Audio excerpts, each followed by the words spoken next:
you will say, okay, they're not Christian, I can't vote for her. So it doesn't matter who supports who. Like, that's irrelevant. What matters is, what does the Bible say? Whose policies align with that? Hers don't. None of them. What are the policies that you disagree with? Other than abortion. Okay, you already named those are two, like, I feel like those are two, like, Socialism. you named abortion and transgender or homosexuality. What else? Transitioning children, yeah. Okay, transitioning children. Okay.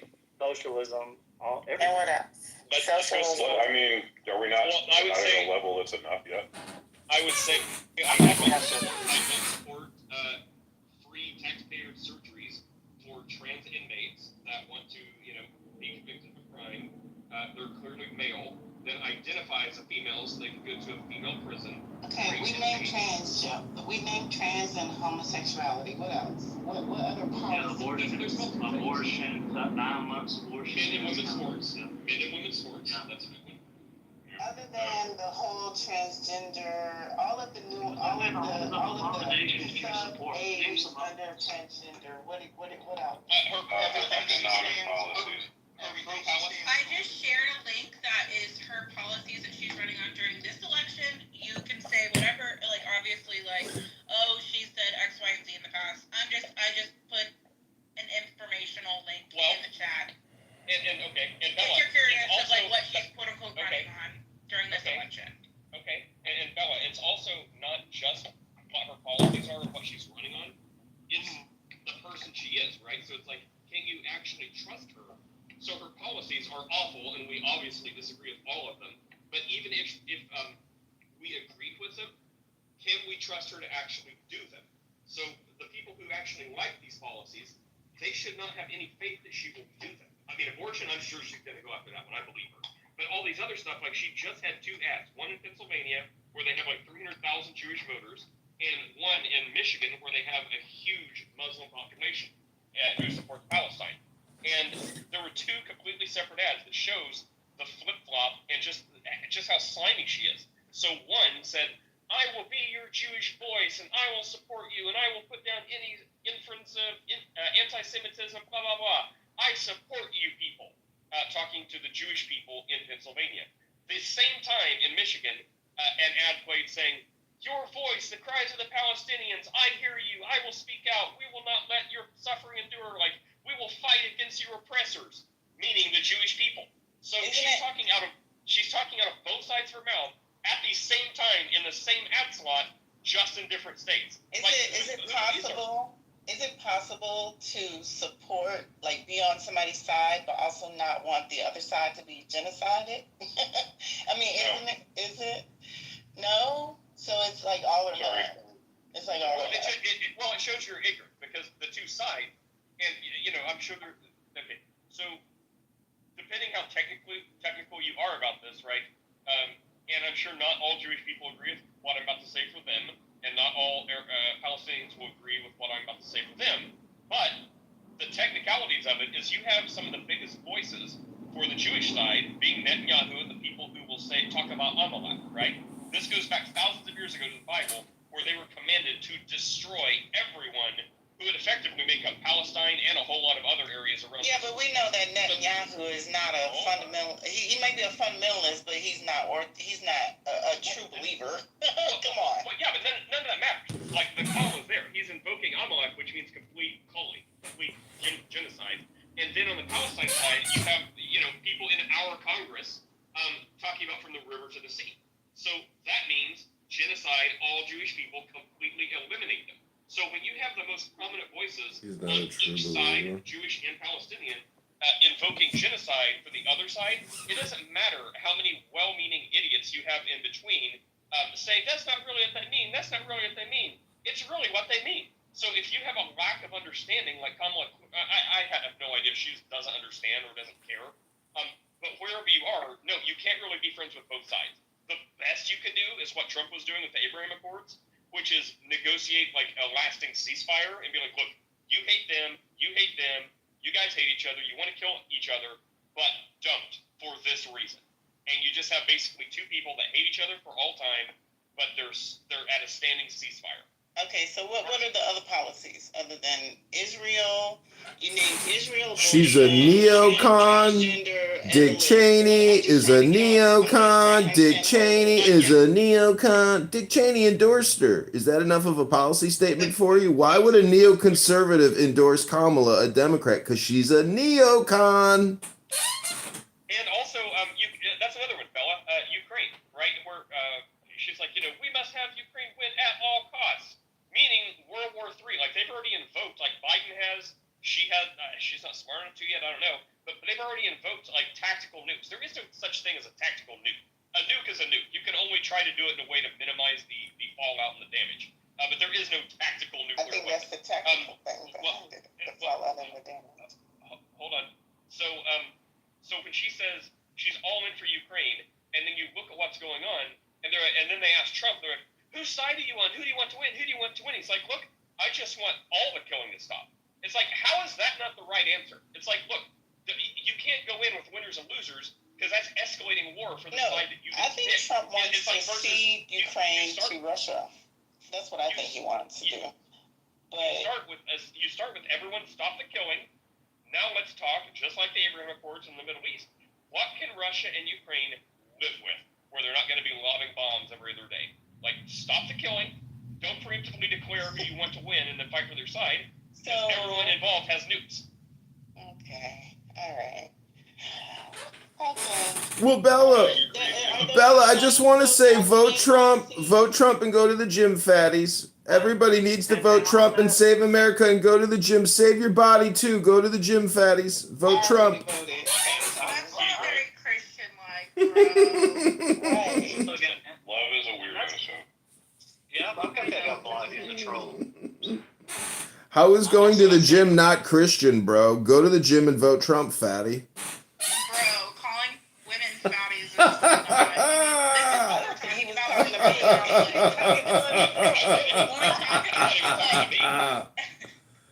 He's talking to himself. He's projecting. Don't project your trash on me. Saying all this to say, there are a lot of policies that Trump has that he's moved on, abortion and all these different things that, yeah, I completely disagree on. I don't think they're Christian either. And I would not tell anyone they have to vote for Trump as a Christian, but I will say there are certain things he's for that a case can be made, okay, I like these certain policies, they seem to be in line with Christian Can we values. talk about those? Yeah, that's what I was trying to get to. Oh, yeah. One of them, he said, now exactly what his stance is on it, the transitioning children. He did say that's going to stop. Now, I don't know exactly all Okay, his stance on it. So, can we talk about that quickly and not yell at each other? Yeah, I don't Okay. know all his stance on So, it. because I've talked with a lot of people about this, and I think that that is such a small, minute thing. Like, not saying that it's not a big deal, right? Like, as Yeah, a parent, like, I don't really want someone telling me what my child can do without my approval, right? So, like, I would say that we pretty much agree on that. However, I think it is such a small, minute percentage of what, like,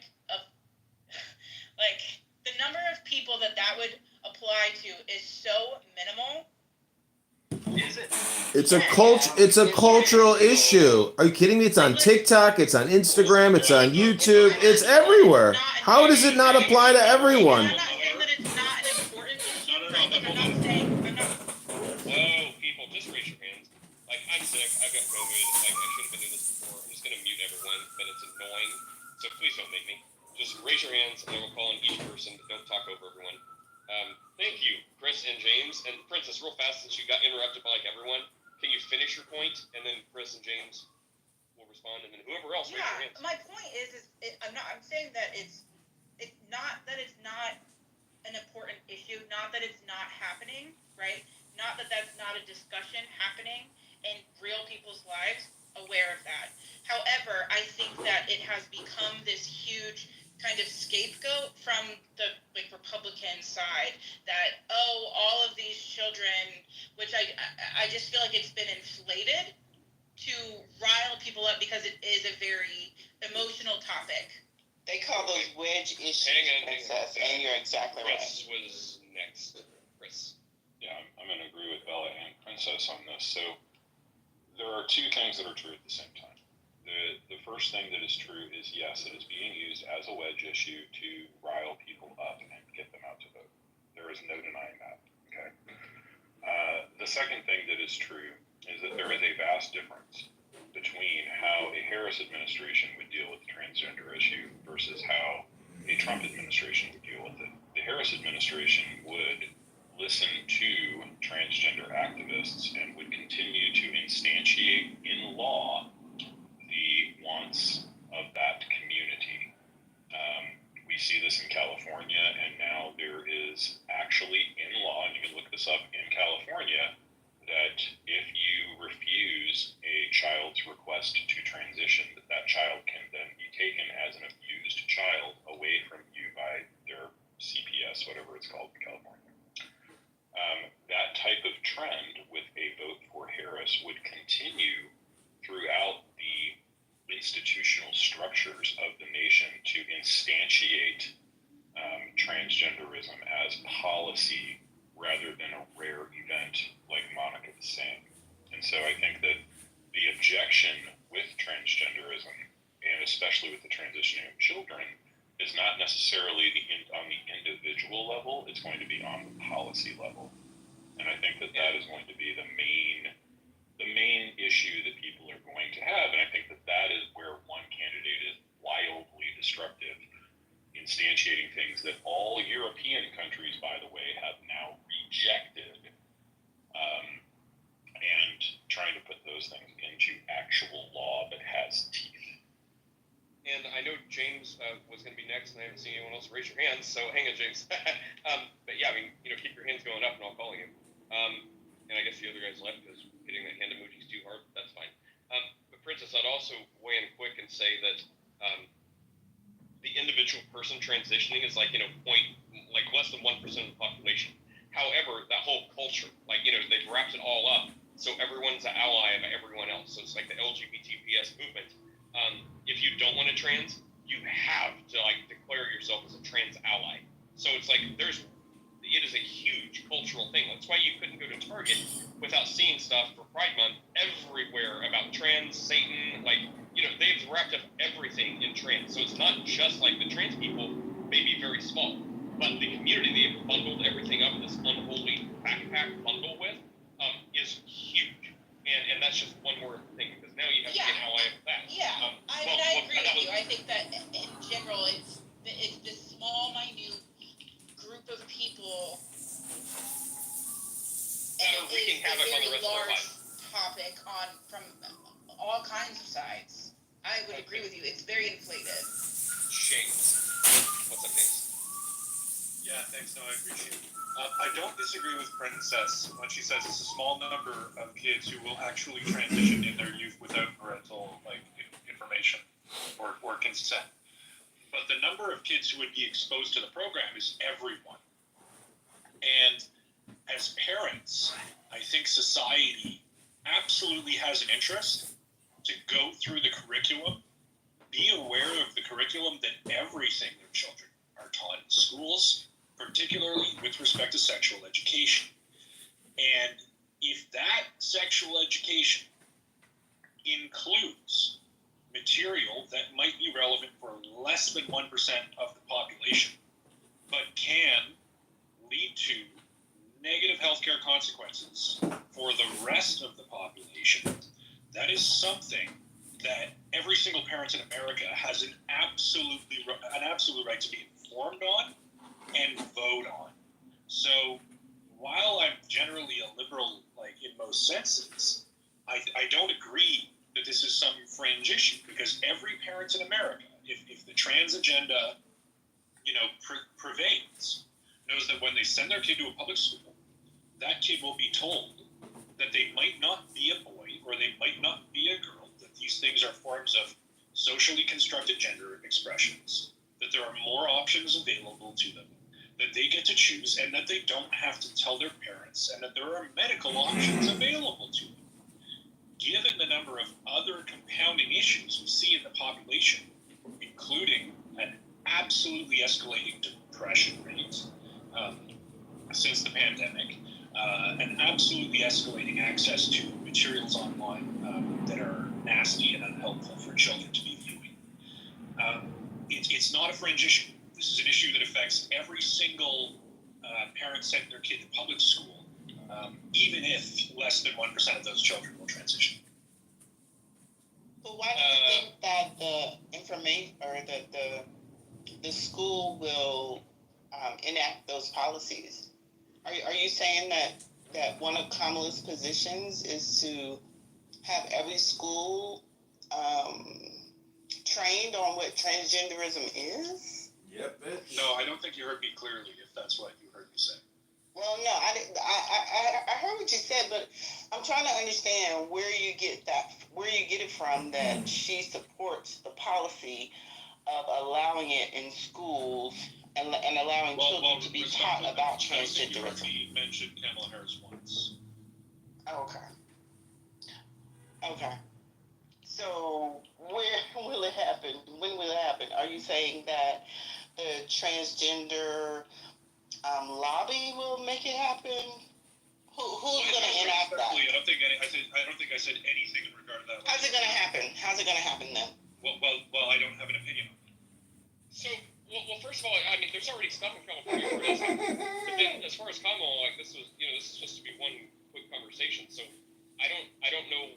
It's weird, right? Because I mean, he didn't say that. No one's really making that case. Like, it's generally like undisputed that it's the side of the left that is very much LGBTQIA plus TS, all this other stuff. And I don't think so, though. I think you're wrong. Kamala has that. Well, there's no way I am. Like, you have like gays for Trumps and stuff like that. But, those people are persecuted by the left. I mean, you have Nazis for Trump, too. Right? I don't. Did you say Nazis for Trump? Yeah, you say you have gays for Kamala, you have Nazis for Trump. So what? No, you're not listening because you keep interrupting. I said you have gays for Trump, like the group Gays for Trump.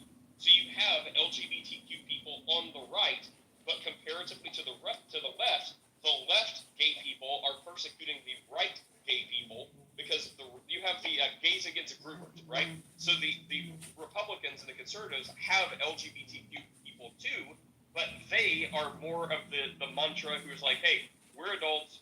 We want freedom to live our lives with other consenting adults how we want. And then they come out and take a stance against grooming children and like these pedophile books in school and stuff like that and drag queen story time. And because of that, the rabid, even farther left, gay people on the left are persecuting them and they're going after them. So that's what I'm trying to say. And then Kamala Harris, if you look at the senators, like if I just said, maybe, who do you guys think the most liberal senator is? Like probably a lot of people would say Bernie Sanders. Bernie Sanders. Yeah, well, Kamala Harris has the most far left voting record, further than Bernie Sanders. So it's just not disputable. So you're like, how do you know she'll do this? How do you know she'll do this? What's the farthest left-leaning policy you can think of? She will do that. What's your evidence? Her entire life. Look at her voting record. So like these are the kind of things that no one disputes. So it's kind of odd that we're trying to be put in a position to defend. Like, how do you know she would do a liberal agenda? Her whole career is a liberal agenda.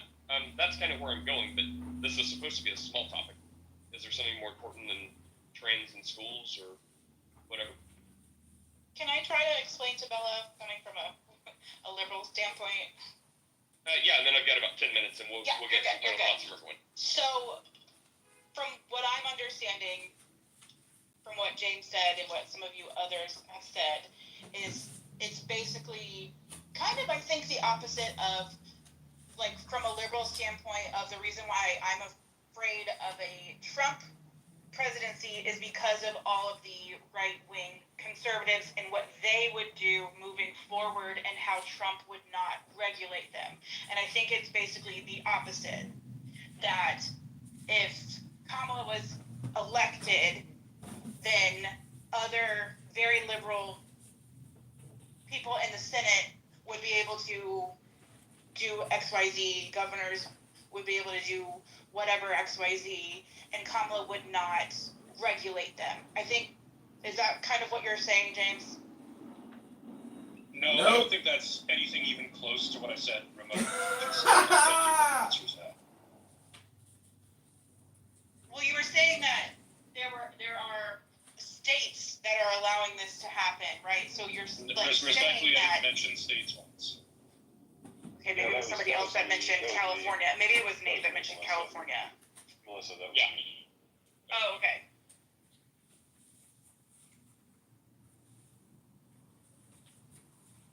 So yeah, I'm fully aware with of her position and his position on those things. I think that we should look at the entirety of each of their policy positions in order to make a decision.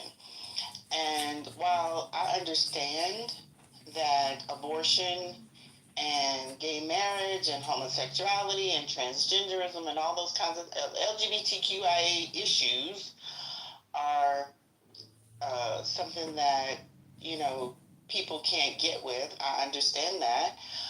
But at the same time, I think that Trump exhibits behavior and policy that is detrimental to minority communities in the United States.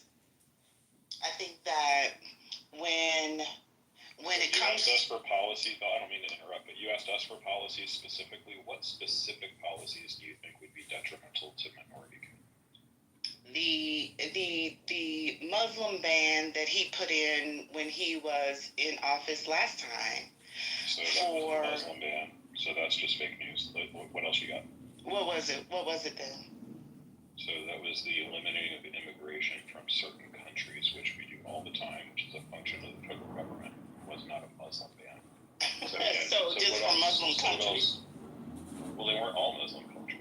Well, not all So of them this is are all Muslim the- countries, but right, most of so them then are, right? if- So So let's a not lot be of those- just so let's- disingenuous and facetious about the whole thing. He wanted to. Oh, okay. Can I finish my statement though? No, He wanted Sure. to. He wanted to lessen immigration by people who are of the Muslim faith, right? So or is this a bad thing? Good. Are you a Christian? Okay. Of course. Gosh. Yeah. Why Okay. would I want people Okay. who want to murder me and my family to come to this country and be citizens? Why would I want that? Wow. So loving your neighbor as yourself is not one of the tenets that you espouse. Loving your neighbor doesn't mean they have to come live with you when they want to kill Doesn't you. mean I have to let Just so long as they're a white Christian nationalist, is that what you're saying? Yeah, You'll what love I'm your neighbor as saying. long as that's the case? Yeah, I mean, Muslims. Yeah. that's The only two ridiculous. options are Muslims or You know- non-Christian nationalists. That's the options. This is Yeah. kind of getting into where we talked about the Jewish-Palestinian conflict and how, the useful idiots making the case for either side or somewhere in the middle, like promoting everyone kumbaya. It's like, of course, we I'm want not that. promoting everyone to kumbaya. Hold on. I didn't get to finish my statement. No one's getting to finish anyone's statement, but I'm going to finish okay. this one. All right, sure. So I was tapped out doing an email, and I was just trying to let this go. But it's just like we talked about, right? So it's not like Muslims inherently. If there are Muslims who say this doesn't apply to them, but then they would be murdered by Muslims who say they're not a real Muslim. So in Islam, you have to do certain things. Like the Quran, it's explicit in the Quran. You have to either charge a tax or kill or convert people. So it's very clear. So then Muslims, remember that's what ISIS was doing. They were going around terrorizing other Muslims who weren't Muslim enough because they wanted to make peace and get along with people. Like, no, if you're a Muslim, you can't do that. And they're like, well, who gives you the right to say that? And then they just kill them. So the hardcore people, they would say actual Muslims have a mandate to conquer and control and take over. So these people with known terrorist ties and people where terrorists are from, Trump put a travel ban on these countries. That's not like everyone in Muslim countries are Muslims. So it's not just like a ban because you're Muslim. It's like you're from a country who has a proven record of having terrorists, and it has nothing to do with Christians loving your neighbor. And if I wanted to be a certain kind of way, which I don't want to, maybe a little part of me does, I would say the only reason you brought up white Christian nationalists to Nick is because he's white. Well, There's a word for that. If you wouldn't do that to a black guy or a brown guy, you'd only do that to a white guy. There's a certain word that I'm thinking of. But just just so we can all come back on our heels a little bit, loving your neighbor. Read the parable of the Good Samaritan, right? It's like, look, if you see anyone essentially in need, if they need food, shelter, clothes, if they're hurting, you can call some help for them. You can help them. Anything you can do something good for to help them, then do that. That doesn't mean let people come in. And it's like where the Bible says you must forgive or you won't be forgiven.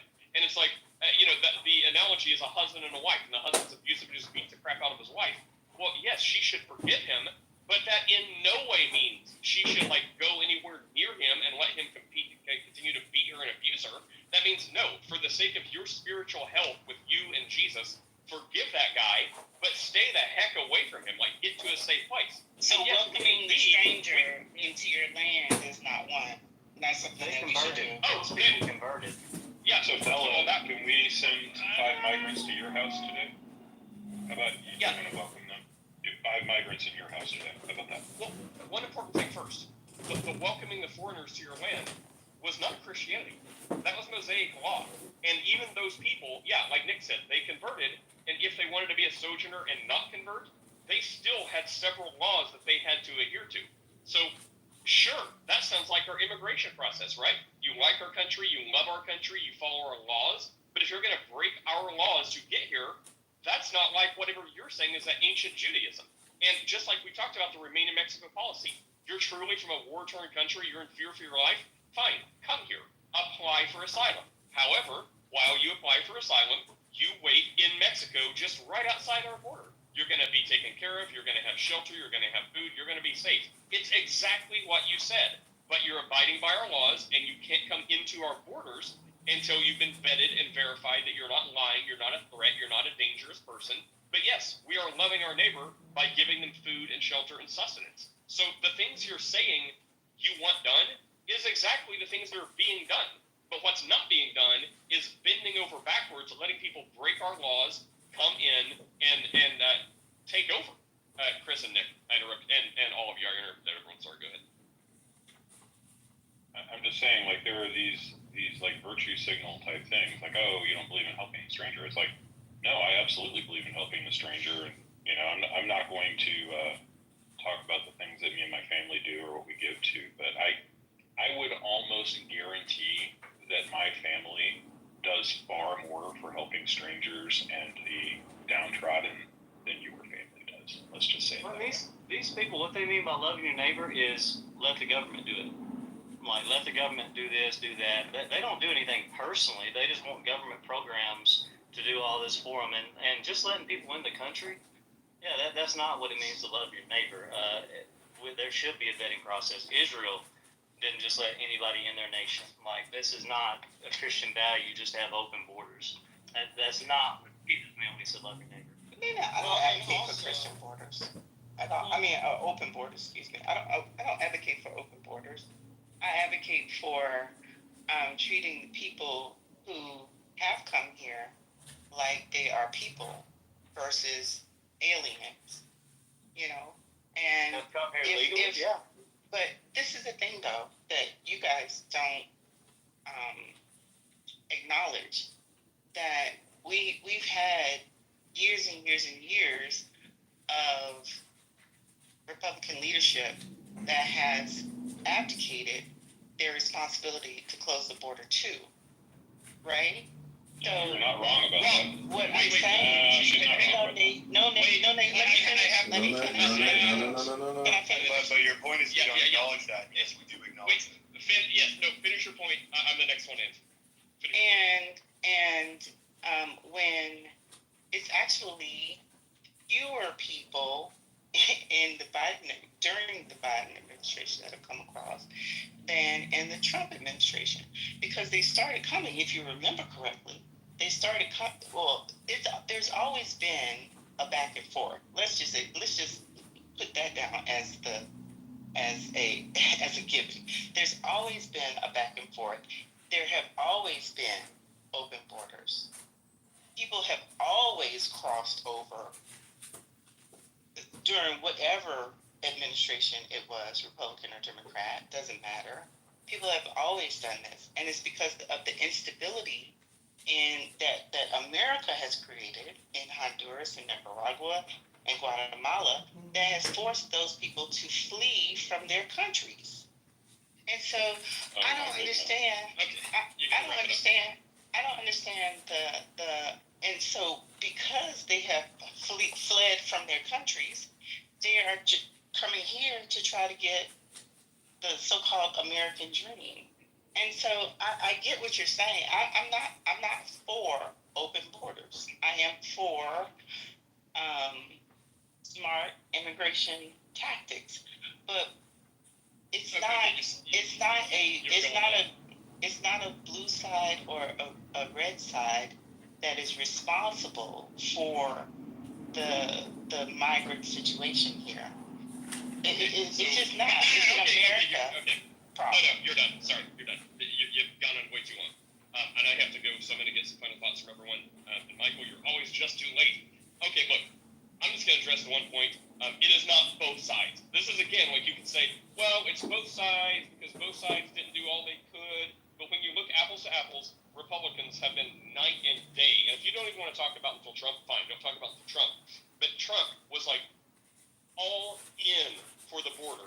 And he was met with so much opposition. That is the problem. So on the Republican side, it was talked about it. No. He did everything. He requested. He got shut down in the Senate. They got enough people, enough Republicans to side with the Democrats. There was constant lawfare and pushback, and the Democrats fought tooth and nail for every single thing he wanted to do.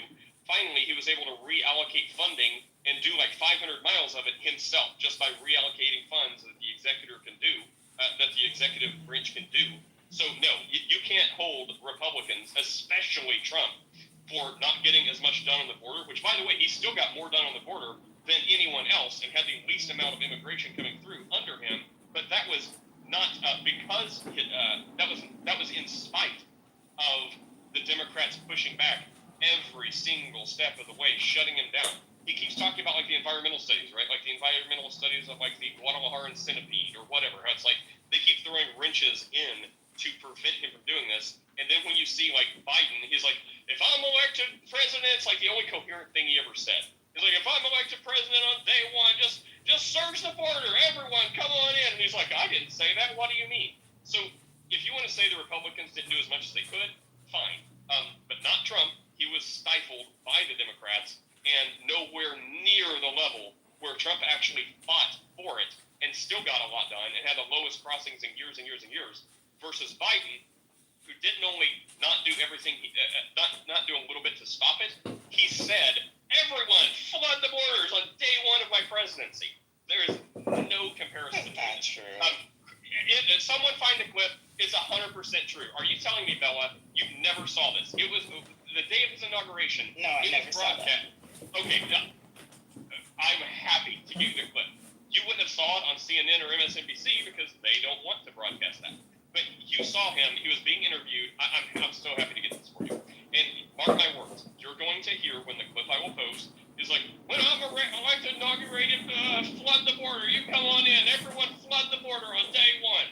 So I'm going to let everyone get some final thoughts, and I'm going to find you that clip. It's probably not going to change your mind, but trust me, yes, he Just absolutely please said read that. the chat. It's Harris's policy about the border. That's all. All right, go ahead, Chris, I think. Oh no, I'm good. I mean, I think you said it all. Just everything, like literally, you're living in an alternative universe, it seems, and that's fine. You are entitled to your opinion, but you are not entitled to your own facts, and I think that is what Nate has been pointing out. I think you all live in an alternative reality, and you're Yeah, I mean, well, this is the divide, making up right? your This own is why facts. we have. I mean, hasn't it been proven that Trump is a liar, giving wrong Hasn't it been facts? proven that Harris and Biden are liars? I mean, what does that matter? They're I all don't liars. think So what? Oh, you don't think so? Or you, like, wow, you really do live in your own world. That's amazing. Okay. I mean, if you can't see the obvious lies that Biden has told over and Harris system, but not just for the last 4 years, but for the last 40 years, then I just have nothing to say. I mean, like, we're just not going to be able to come to any kind of an agreement reasonably because, you know, you're simply not consuming news, the same news. I mean, we're clearly consuming completely different takes on literally everything. Okay, so here's a clip I have, Bella. This is one of many. So I don't know what to say. You can just Google Biden says surge the border. So this is where Bernie Sanders is asleep at the podium. It's during the Democrat debate, during the primary debates. And this comes right after Bernie Sanders, I believe, gave a more tough position on the border. And Biden was trying to show how left he is. So just watch that. It's 14 seconds. If you want to see more context, just Google. Like, Google is no friend to conservatives, right? Like, they cover for Democrats a lot. Even Google can't cover this up. Just Google Biden says surge the border, and there's like 50 videos of him saying it.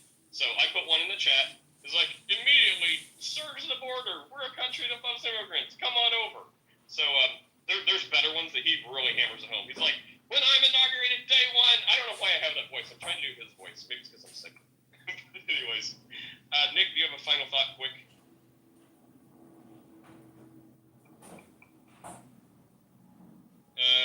Michael, what's up, Michael? I gotta run, but do you have any final thoughts before they cut off the internet and wrap this up? Yeah, hey, first of all, hope everybody has taken part in their civic duty on your side.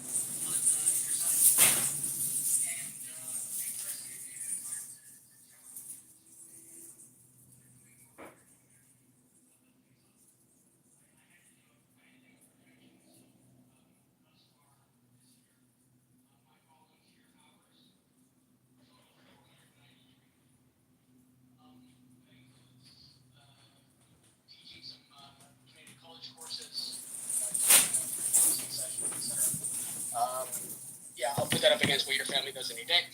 And oh, that's hilarious. Yeah, 400. You think that's a lot? I'm gonna be close to 700 by the time the year's over because I've got a bunch of stuff. You think under 2,000 is cute?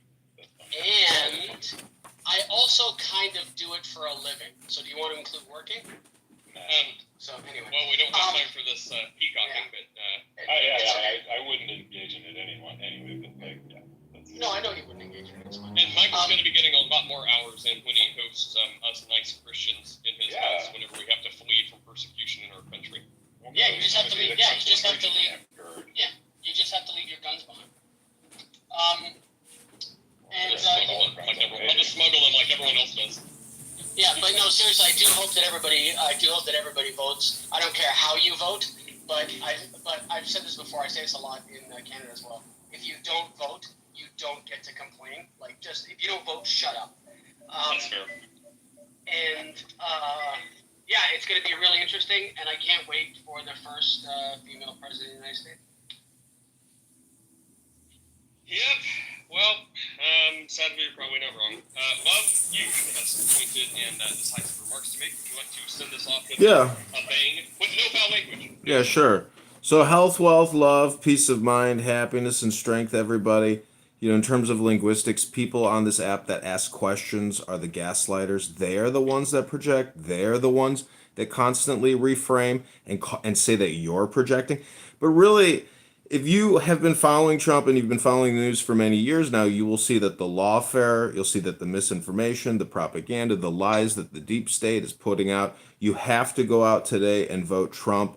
Jesus Christ is watching what you're doing in the ballot box. If you're an incompetent and you vote for Kamala, that's on you. You can live your life as an incompetent person who doesn't want to secure the border, doesn't want sound currency, doesn't want regime change. You go vote for the neocon. You be the incompetent fool. If you're a low intelligent voter, that's on you. But people who have been following the news and can decipher the news and pick out the lies, the misinformation, the propaganda, they're voting Trump. Trump is the way. Trump is prosperity. Trump is truth. Trump is honesty. Trump is God. Trump is Jesus Christ. Vote Trump and go to the gym, fatties.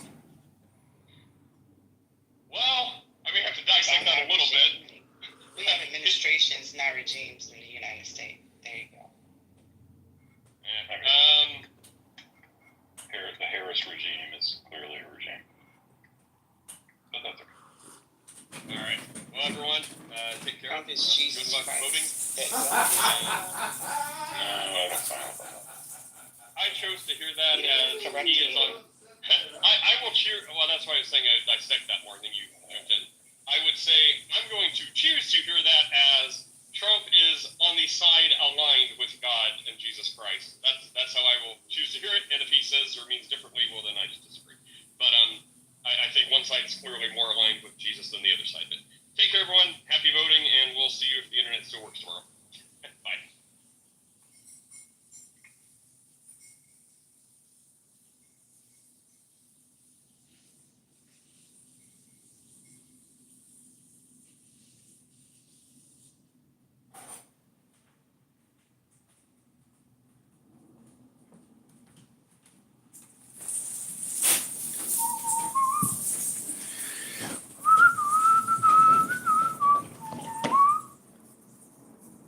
That was fucking awesome.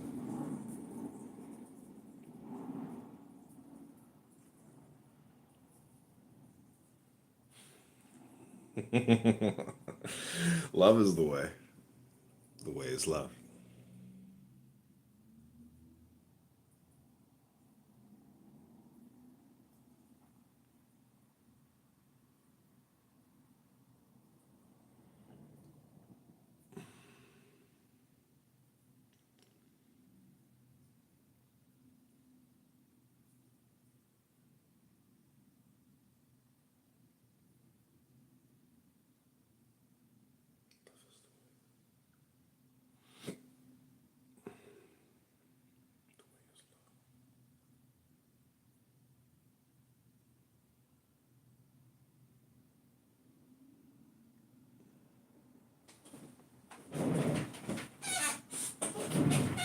Okay, love is the way is love.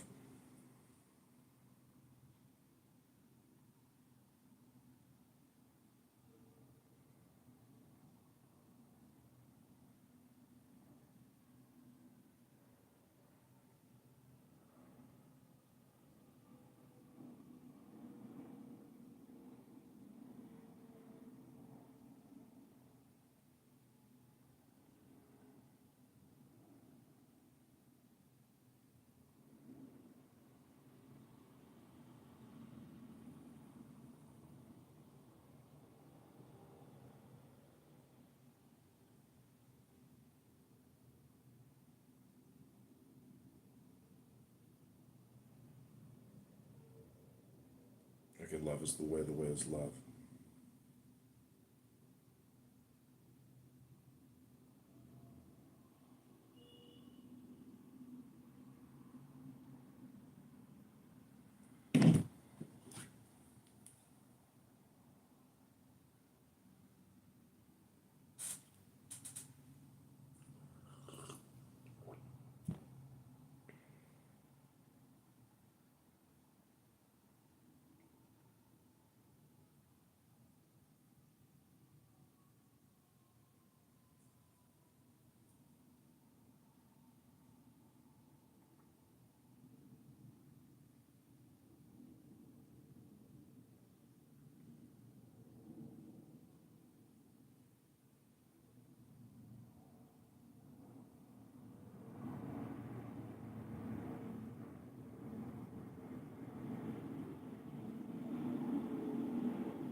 What we shall be doing?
And you think about that. And when you call someone ignorant, retarded, they don't know what they're talking about, yeah, just because their doctrine does not fit yours. I have been in many denominations.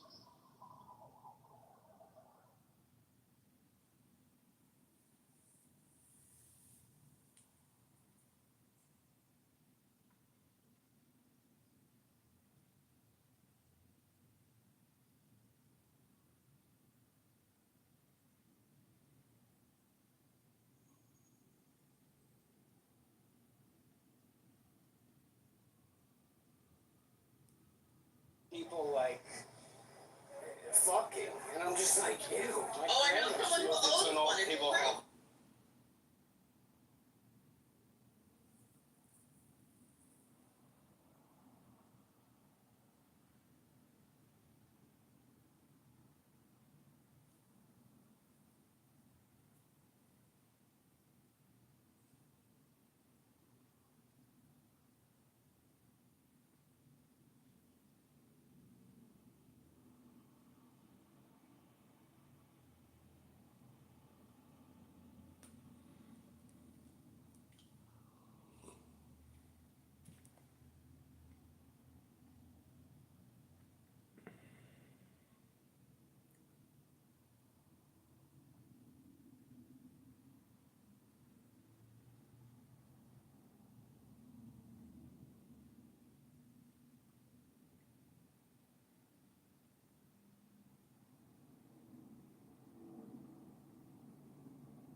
Okay, this is the orange juice revolution.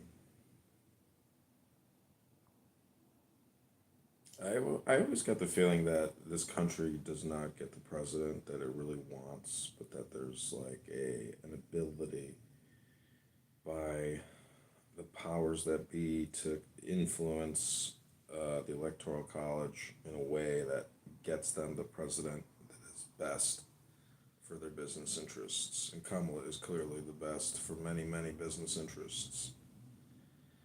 Because President Trump wants to see himself as the president of all the corporations, but Kamala sees herself as the steward of the corporations. There's a big difference between a lawyer and somebody who has legal conditioning and lawfare experience versus someone who is not an attack dog lawyer and doesn't have the license to do all their legal lawfare for free.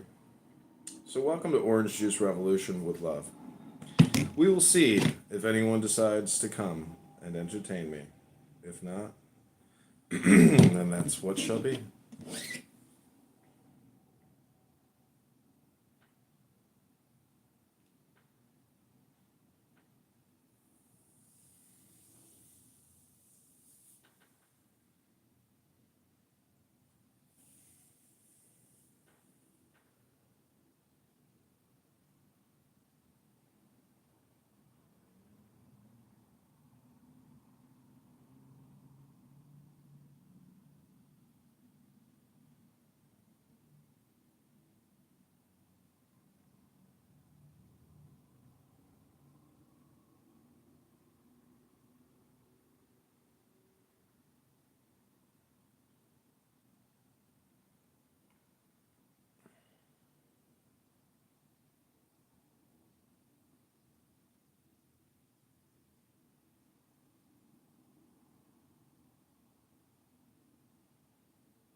actually. It doesn't seem like anybody is interested in speaking with me anymore on this app.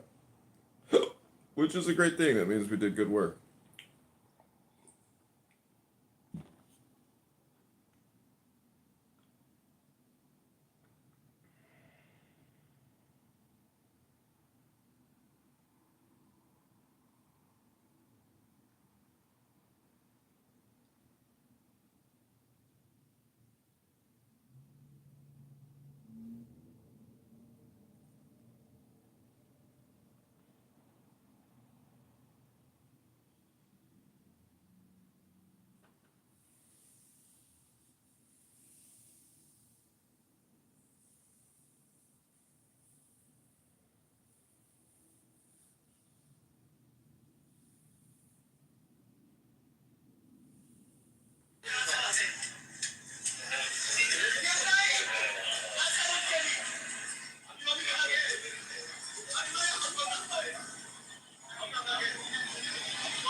LOVE, everyone. I hate to interrupt. I just want to say vote Trump and go to the gym, fatties. Vote Trump and go to the gym, fatties. That's it. Love is here. Love is the way. The way is love.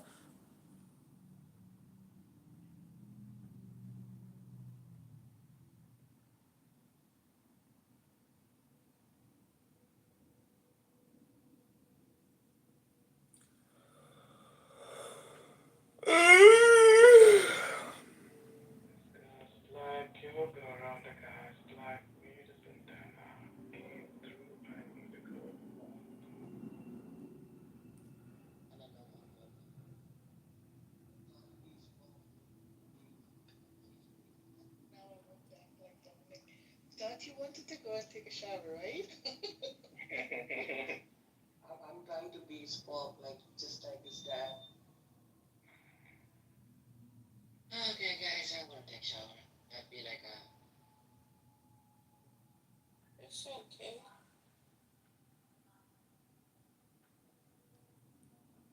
You have a whole wall? Alright, so you didn't say that. Come back up. They got a wall full of ultrasound? Oh, that might be a house full of kids. Damn. You know, a wall full, you got a lot of kids, and you obsessed with other folks' ultrasound, that's weird. Wondering what. You talking about that, that's it. Who gave them all those photos? Because they be trying to be stingy with the ultrasound. They be trying to give you 4 or 5 max. Are they 3D?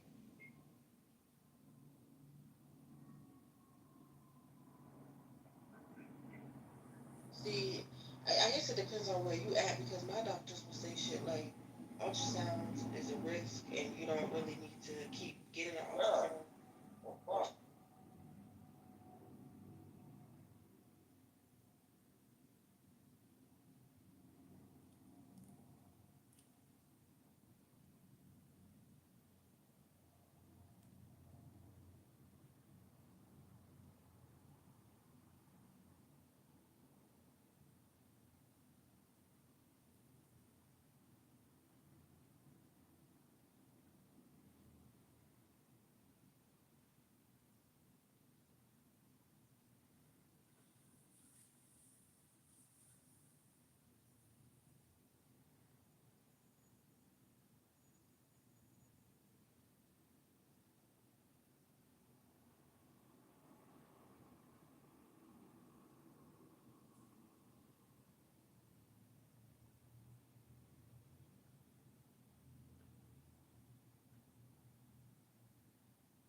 Okay, when life gives you oranges, vote Trump.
So I think I'm gonna go vote at like 11:38 a.m. It seems to me like a good time to break in there before like some kind of a lunch crowd. The morning crowd kind of is fizzled out. Starts spiking. Oh shit! An atmospheric scientist joined the room. Amazing.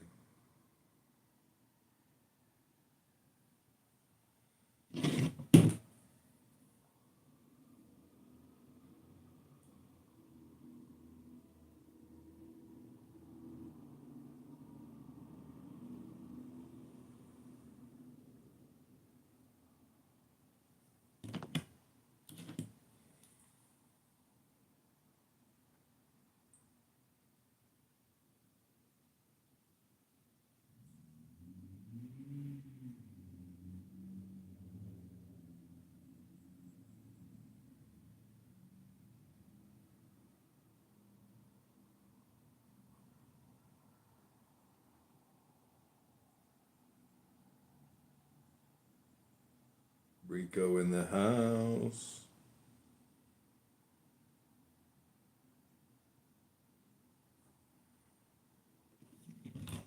What up?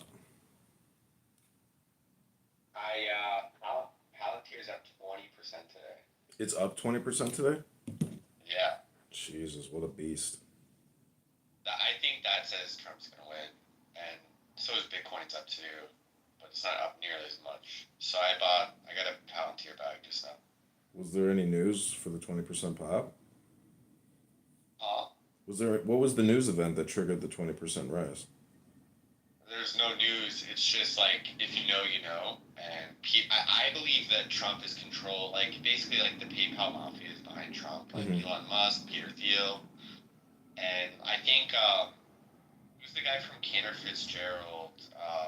What the fuck's his name? He runs Cantor Fitzgerald, but he's part of, like, the Trump transition team. So Yeah. I think, like, this crew in particular, the PayPal mafia and the guy from Cantor Fitzgerald, like, are like largely behind Trump. Like Peter Thiel is like responsible for JD Vance. Well, see, this is the trade. This is where you're going to be disappointed. You know, I've had so many reversals in the market. Trust me, Kamala is going to be announced the winner. You will see this 20% pop dump like 35%. You know, and so. Yeah, I think it's possible. That's the trade. It's like buy it. You know, you should have bought it yesterday, and then you dump it tomorrow.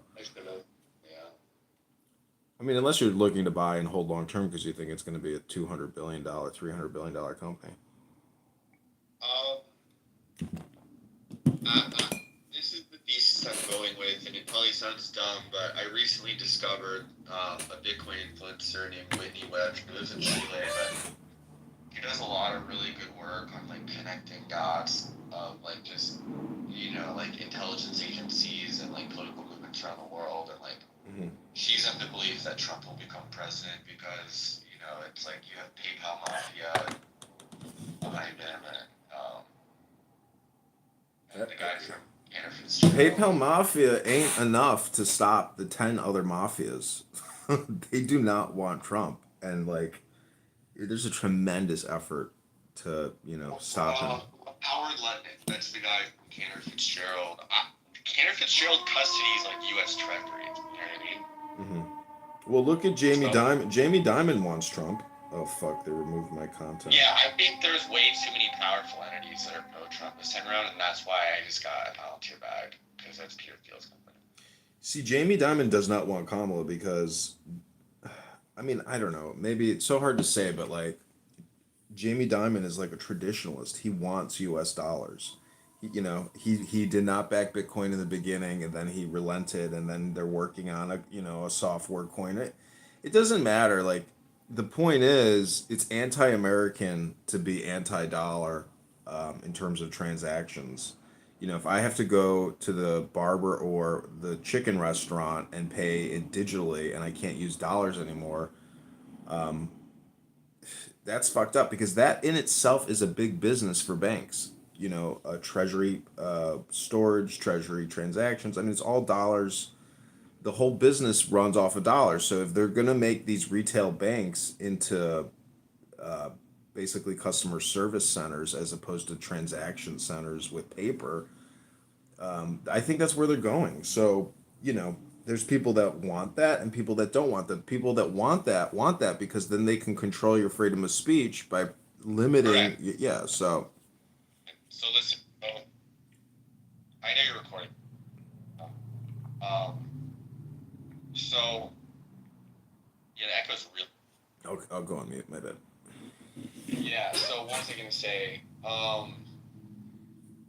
Yeah. So I believe that Trump will become president, and there will be like a manufactured crisis where there's like a loss of confidence in treasuries, and they're like, oh no, we have to usher in this new CBDC. And lo and behold, who has experience with digital payments? It's Elon Musk, it's Peter Thiel, it's PayPal Mafia, and then you're gonna have like Howard Lutnick of Cantor Fitzgerald, and they, like I said, they custody most of the U.S. Treasuries. Like they're gonna usher in like a new financial system, I think, under Trump's watch. That's what I think. That's my bet right now. Well, I mean, like liberalizing and opening up the currency market, because back in the day, there were competing banks that would issue dollars, and I actually have spent a lot of money buying 1920s pre-Federal Reserve banknotes. Like, I live in Jefferson Park, Chicago, and the Jefferson Park Bank actually issued dollars.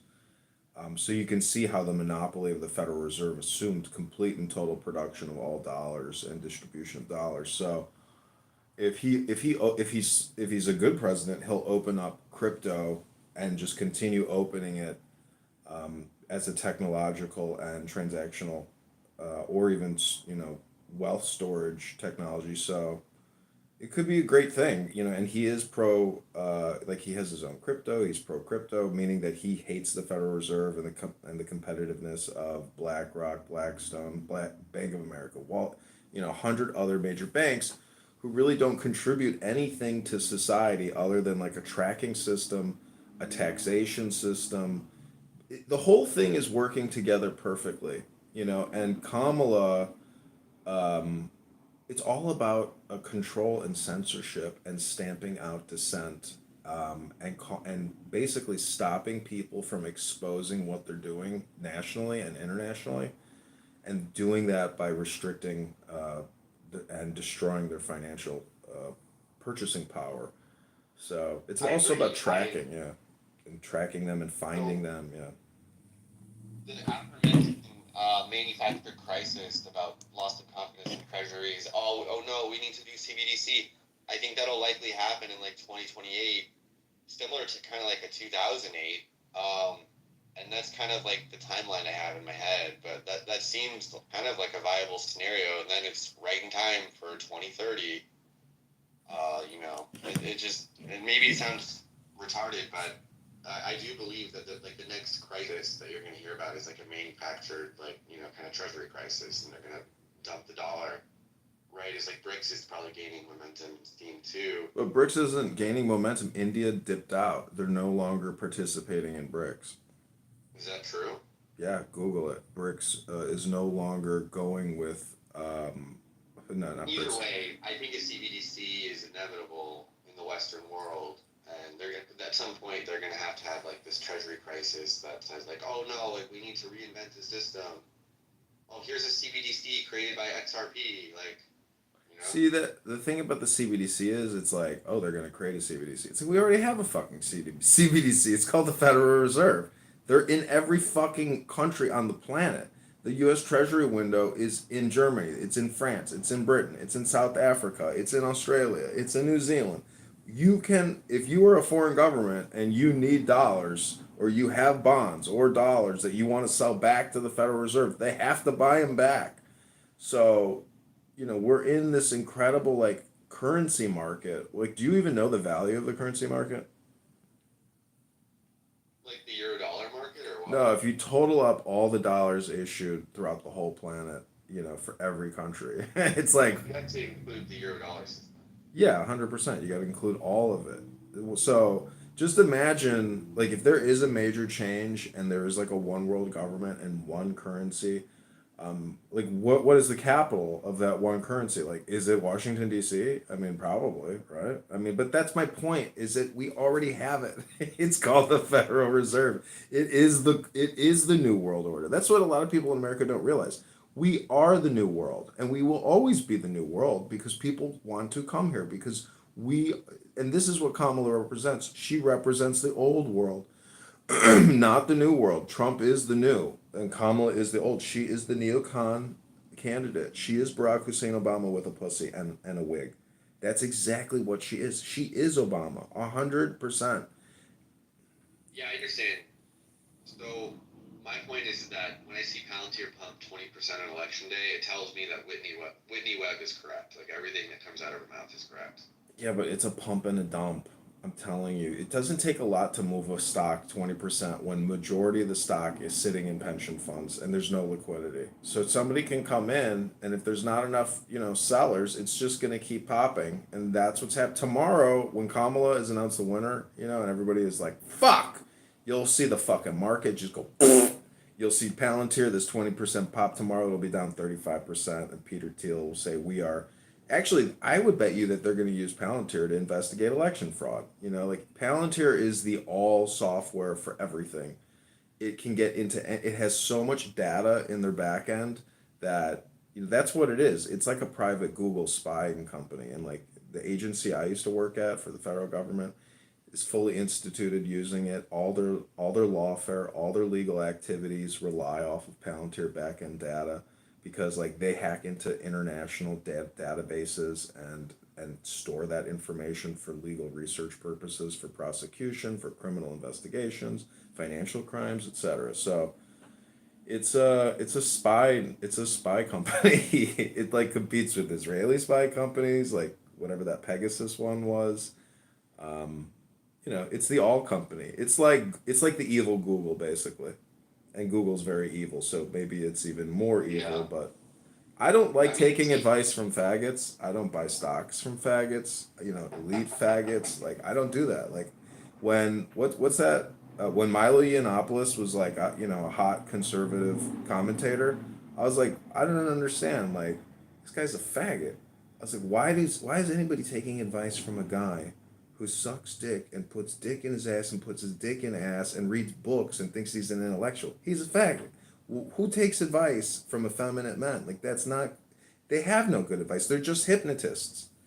So, be careful with your trade, It sucks losing money. I can tell you, like, I've lost so much money in the market. Like, that feeling of loss because you think you're right and then the market turns on you. It's an awesome thing because it's like an all or nothing thing.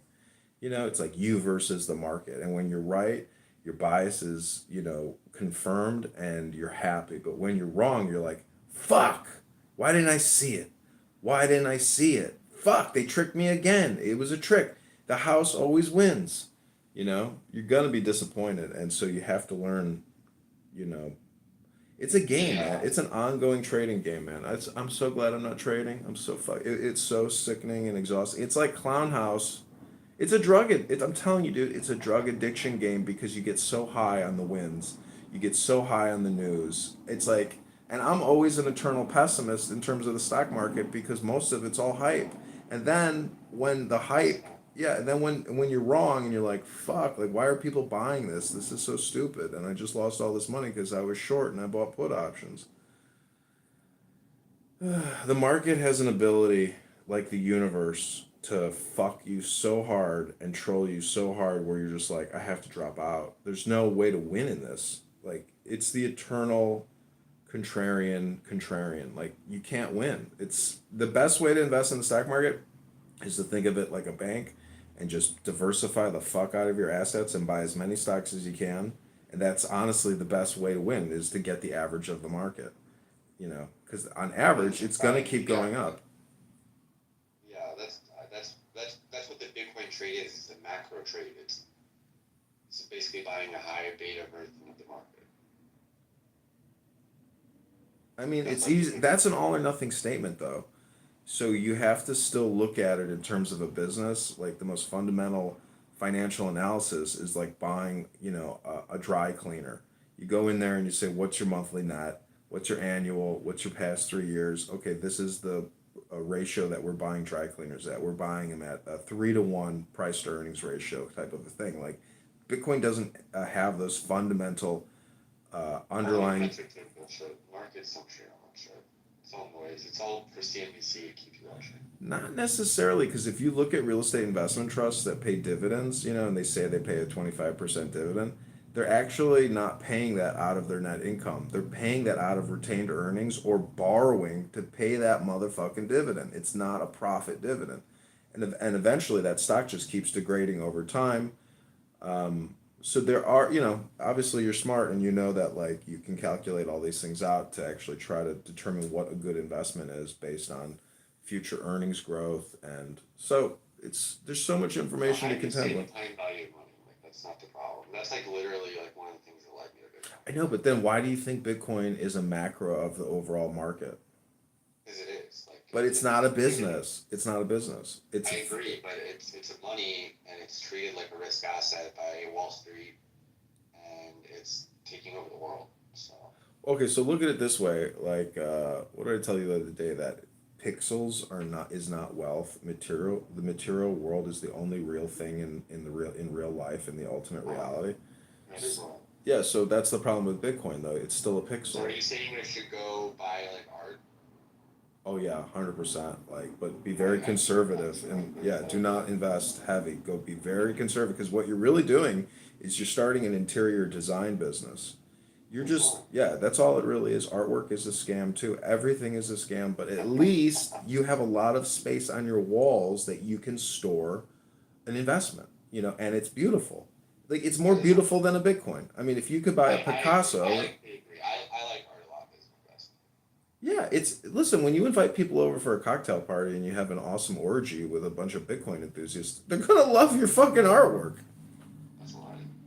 That's life. I mean, you're not a cultured, you know, it's a curation. Like, when people come to my house, like, I have had people jump up and down because, like, they're just like blown away by how much art there is, and they're like, I never saw this from you. I thought you're a schmuck. You know, then they come over and they're like, Jesus Christ, you have Basquiat's hanging up? How many Basquiat's do you have? I'm like, well, they're probably fake, but nonetheless, they're fake Basquiat's. You know, there's even a marketplace for fake Basquiat's. That's right. So, yeah, go on. I forgot to, because I was drunk that night, but I was going to buy some Salvador Dali replicas of this gal I went to a week ago. The other thing is, too, you can also start creating your own fake art. And, you know, once you buy fake art, then just start creating clones of your fake art, and then never let your real paintings leave your wall. Like, that is your library catalog. And if somebody wants, this is what my plan is. If somebody wants to buy one of my fakes, I will just recreate the fake and ship them, you know, the clone, for $500. I mean, like, if I can make $500 a day painting, you know, and creating clones and shipping clones, holy shit! Like, I don't need to work anymore at $500 a day, $15,000 a month. That's plenty to live off of.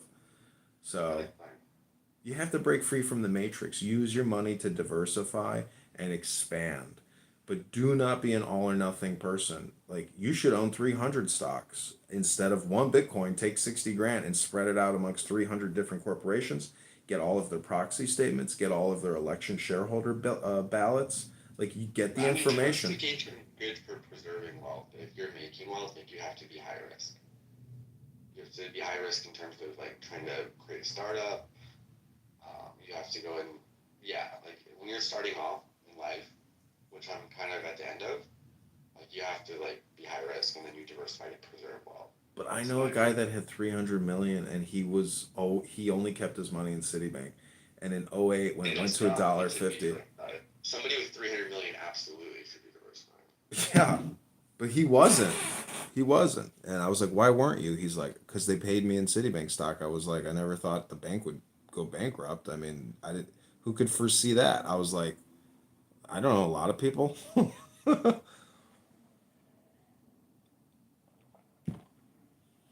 point is keep making money, keep saving money, and but don't just let it sit in a mutual fund or an IRA. Like put it into material goods. Doesn't mean buy sports cars. It means be very conservative with what you're buying. Buy antiques. Like I have tons of antiques. Plus, you don't even have a book collection. A book collection. How many books do you have? I don't know. I have a shelf full. Well, my point is, once you buy yourself a house, you're going to buy bookshelves, and what you put in those books and what you put on the shelves, a lot of those are antiques, and those are pieces of art. And the information in it is an external hard drive, a database of extreme intelligence. And so there's so much you can put your money into. That's why guys who have so much money, they just can only put it in the stock market or in Bitcoin because they don't know what to buy. They don't want to buy anything. They don't want something called inventory. But again, it's really a lack of creativity. And so no matter where you go, your creativity will be rewarded. The creatives are always the wealthy ones in society. Trump is a creative person. You know, his branding, his buildings, his aesthetic, that's creativity. Yeah, it's interesting that people on this app think that. Oh, so annoying. It's interesting. Everybody on this app thinks I'm some kind of like uneducated Philistine, like because I live in Florida, probably. But it's pretty comical, to be honest.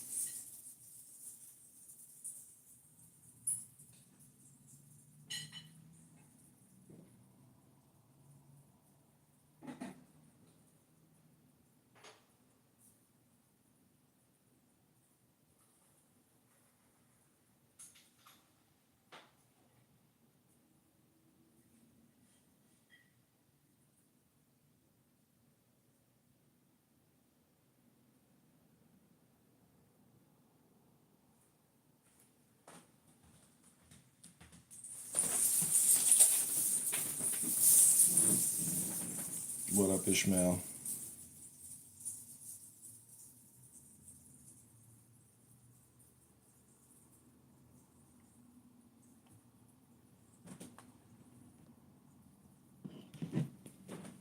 Vote Trump, fatties. Go to the gym. Vote Trump. Go to the gym. You're not doing it right. Vote Trump, go to the gym.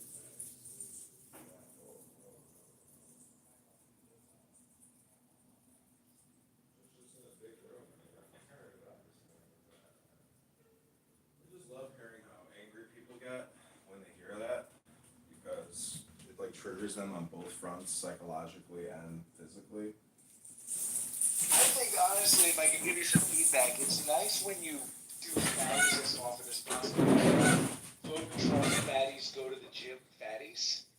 Or you think it's just vote Trump, go to the gym, only one fatty. Fatties in the plural, and then fatty if it's just a singular, obviously. So, I'll play for you. Well, it doesn't matter, but I was trolling this morning, and it was just so great, and they kicked me out of chillism. But sometimes people can't get to their phone and kick me fast enough, so I get like a good 30-second vote Trump, go to the gym, fatties, vote Trump, and then they're just like screaming at me as I'm loud micing them. It's very funny.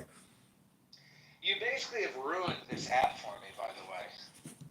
I mean, you've sucked In a good all way. this away. It's I a mean, good I way. guess in a good way, yeah. In a good way from an offline perspective. You're the Ted Kaczynski manual reader around here. Why are you so drawn into this bullshit? You should be so you should be telling people to turn this off and get outside and leave this bullshit. Instead, you're drawn into it. You're hypnotized into it. Oh man, that's crazy. That's why Tanya reverse hypnotizes. It's a reframing. That's what I'm saying. Don't come on here and like let this game you. Like game the game, dude. Tanya allows you to reframe and reuniversalize all the wordplay on this app. especially if like that room we did, we had a minion, bro. That's my point. Is like you ain't a real fucking G until you can command minions or grow minion. Like boom. You got 10 fucking Talmud Chachams listening to Tanya. Wow. All right, you want to hear one? Yeah, go for it. It's called the candle of God. The self is a candle of God. The self is a flickering flame, striving to separate itself from the wick. Despite all its attachments to matter and mood, once awake to wisdom, the self yearns to abandon itself and be emptied into God. Self and selfishness cry, "Feed me." Yet even when fed, they are called dead, for they die without wisdom.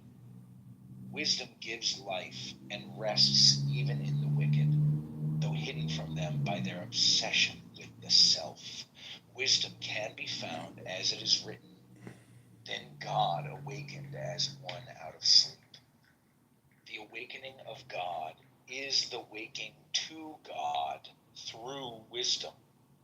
At that moment, all shells become transparent, as it is written, "All nations are as nothing before God, and evil dissolves as wax melts before a flame."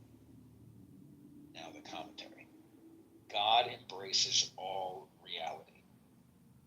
Even neshama, the ego insisting it is apart from, rather than a part of God, is not left behind.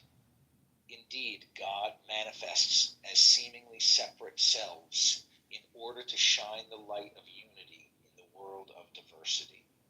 The true purpose of neshama is to become a flame of God, illuminating the presence of God in and as all seemingly separate things.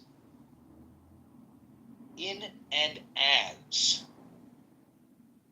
The true purpose of neshama is to become a flame of God, illuminating the presence of God inside and as all seemingly separate things. So God basically is everything, and the true purpose of the ego is to become part of the everything. Yet, do not imagine, as often the newly awakened neshama or ego, as the newly awakened ego does, that do not imagine, as often the newly awakened neshama does, that God is on one side rather than the other, or that God is other than the shells of self, the needs of the body, or the passions of the heart. God is all of this, and the neshama must feed them. But the awakened neshama must feed them with wisdom. That is, it must uplift the physical and emotional dimensions of life in service to the whole. So basically, studying wisdom is the key to being part of God and everything. Yeah, and the Tao says that God is the word, or I mean, the Bible says that God is the word, and so technically, God is like a word floating around our communication, and that's like the best description of God.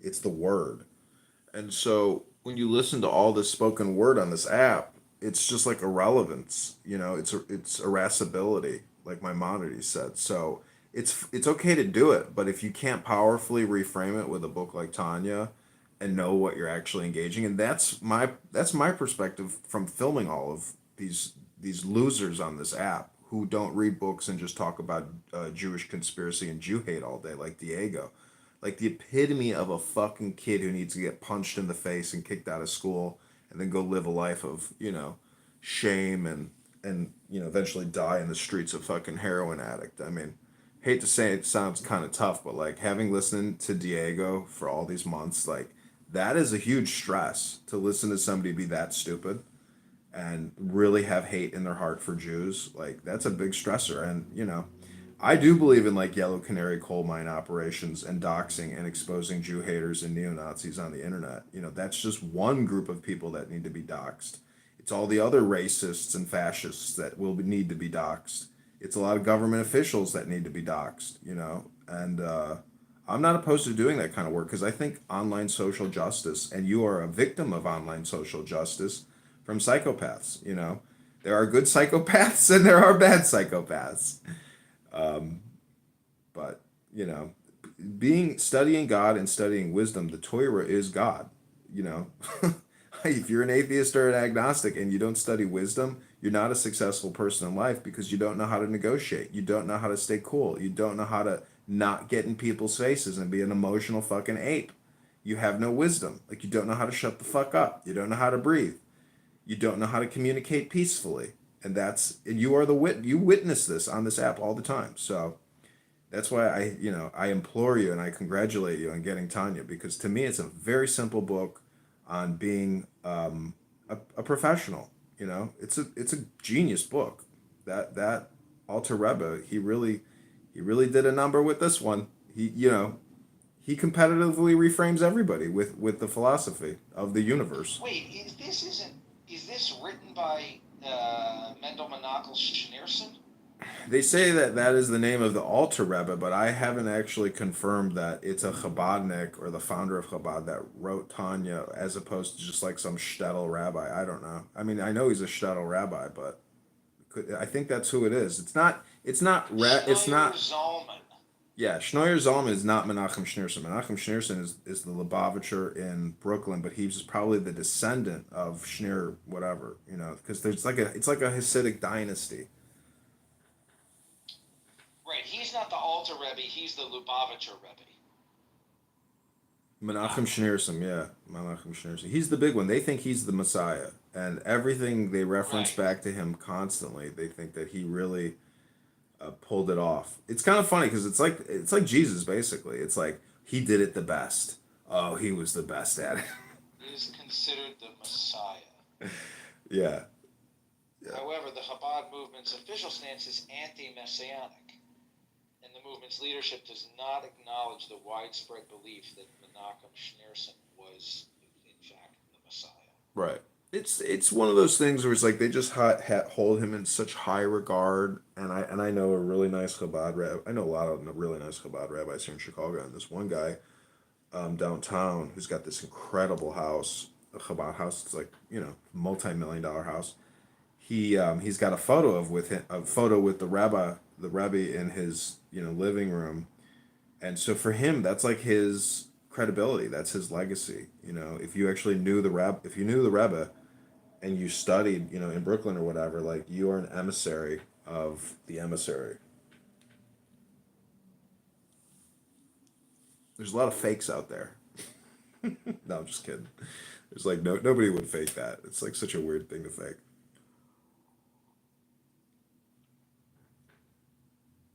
But you know, you read what Chabad is in terms of the acronym. It's wisdom, understanding, and knowledge. Dot. Like that is. Chokmah, Yeah, Bina. Bina, and Das. That's a pretty basic. Those are three just basic variables. Not basic, but like fundamental. And so their philosophy is great, and that's why it's so popular and spreads, because these people take positivity and go to the darkest corners of stupidity and say, hey, guess what, monkeys? We got some pretty good information here. You're going to like it because it's smart. Just study the Torah.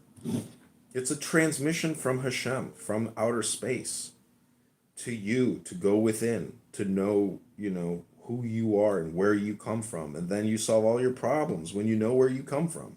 That's why I think the Tao Te Ching is like the perfect corollary to all this like religious study, because it's pretty simple, and it overlays perfectly on Christianity, Judaism, Islamism, whatever, you know, and Hinduism too. It's like because it like explains it.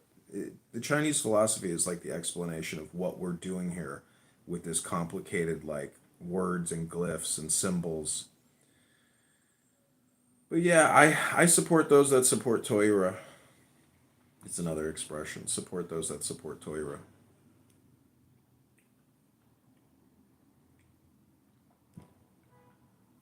So what are you doing today? I'll read you one Tanya if you want. Invite some people to the room. I'm gonna head out of I here. invited everybody. Nobody wants to come to the love. Everybody. Here's Ape and Eurostar.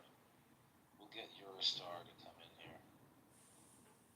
so I'm gonna go vote for Trump at like 11:30. You And didn't vote early? no, the Do poll. you think Trump is going to win? Do you think Kamala is going to be installed? I Do you think she. Trump's going I to win? think she'll be but installed. Kamala's going to be installed anyway, even though Trump obviously is going to win. Do you have any faith in the Electoral College to choose Trump? Fuck no. I thought the Electoral College just does what we tell them to do. Sure about Is that that? not how? Is that not how it works? It's an Is that all. not how it That's an works? all or nothing statement. I don't believe in all or nothing statements. Well, what do you believe the Electoral College does? You think I think it's like a private. I think it's a private collegium, and they say, you know, well, we weighed the pros is it and a college? cons. Is it a degree granting institution? You've never met somebody from the Electoral College? I never met anybody who went to the Electoral College. You didn't What even. year did they graduate? Did you ever from the vote for Electoral anybody College? in the Electoral College? I don't know who's in the I don't know what the Electoral College is. So you mean to tell me that all this time, all these years, all this work, like you don't even know who's in the Electoral College, what the Electoral College is, where they're at, why they're thinking what they're thinking. You don't even know anything about it. Nah, nigga, I just be going to the polls and I just Fucking F word, N word, dog. Motherfucking F word. You don't even know the motherfucking who is your Electoral College representative. Do you even fucking know? Fuck no, you don't know. Motherfucking F word, N word. That motherfuckers in the motherfucking Electoral College, man, they're a bunch of professional back scratchers. Yeah, I don't know what's going on. It's one of those things. So yesterday there was a room in like one of the ultra liberal, big rooms, and it was, does the Electoral College need to be reformed? And I was like, oh, if the Democrats are bringing that up, that's a great news for Trump. That means that that will be the thing that they will target for being the reason why they lost, because of the fact that the Electoral College needs to go away. And that's why Trump won, because the Electoral College is a fraud. It shouldn't exist in a modern day democracy. Like, that's what they'll say. So there's a good chance that he wins. There's a great chance that she wins. I mean, we're going to find out. It's not going to be today. So prepare to be disappointed. We're not going to find out today. You don't think? No, we're not going to find out today. You kidding me? Because one side's going to say we won, and then the other side's going to say not so fast. We have 500 attorneys, and we are pressing the election commissions to, purge these voter rolls. This is a fraud. That's a fraud. This can't. I'm telling you, this is one of those things where it's like, after the election is over, it's going to be the biggest complaint fest you've ever heard in your life. It'll eventually go to judges. It'll go to bigger judges. Then it'll go to the biggest judge. And then we'll get our results. And then everybody will be like, fuck. See, this is the worst thing about this election, is it becomes everybody's job to process all the information that gets analyzed and pushed through the media. Like, people aren't even working anymore. How can you even go to work when you're just sitting there looking at election results and people complaining all day long? Like, we need definitive answers, and this is the problem with Dominion, is as a technology platform, they are the ones that send us the total tabulations and the results. And so this is I'm telling you, today's a big day. The next 72 hours are big days. Like, this is a big, this is the now. This is the historical turning point. When you know, you know. Hello. What's up, Joanna? How are you doing today? Well, when you just said complaining, it just reminded me of how girls complain about, their boyfriends terribly. And this is going to be a kickoff of that today, but they're going to be complaining about the results. And it's just, but girls are very well practiced in complaining and making up details and metaphors, he's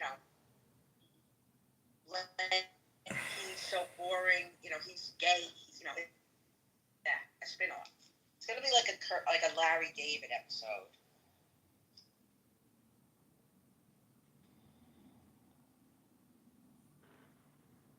Yeah, Larry, he wore a Trump hat to like a lunch or something in one of his episodes to like piss off the guy that he didn't like at the lunch. And it was like too soon for people to be pissed about a Trump hat. There was an episode like that.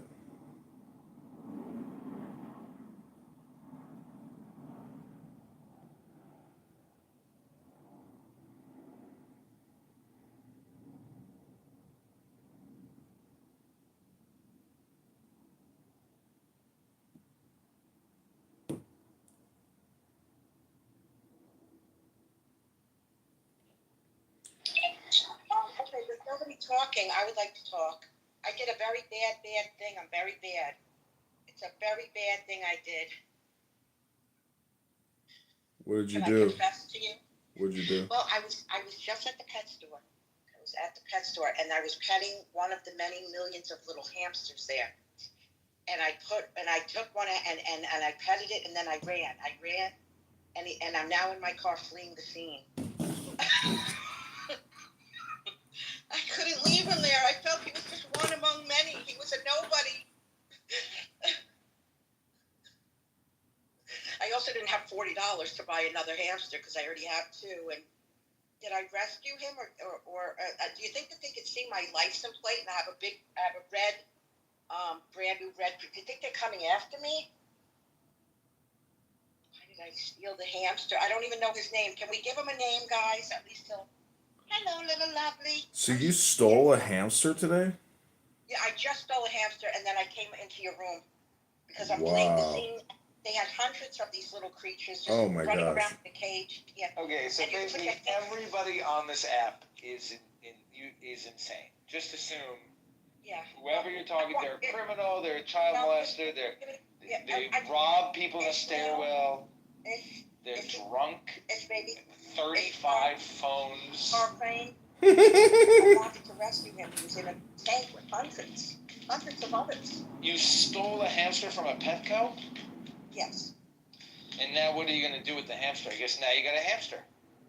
Yeah, but I just felt so bad when I saw him just like running around aimlessly with other like hundreds of lookalikes, and I said, I'm going to rescue you, little brother, and I did. Do you? And now you got to just go get a hamster kit? I mean, is there a cop following you? No, but I'm just very suspicious and very nervous right now. Why I did such a thing? What's wrong with my mind? Why did I? Well, you're a criminal.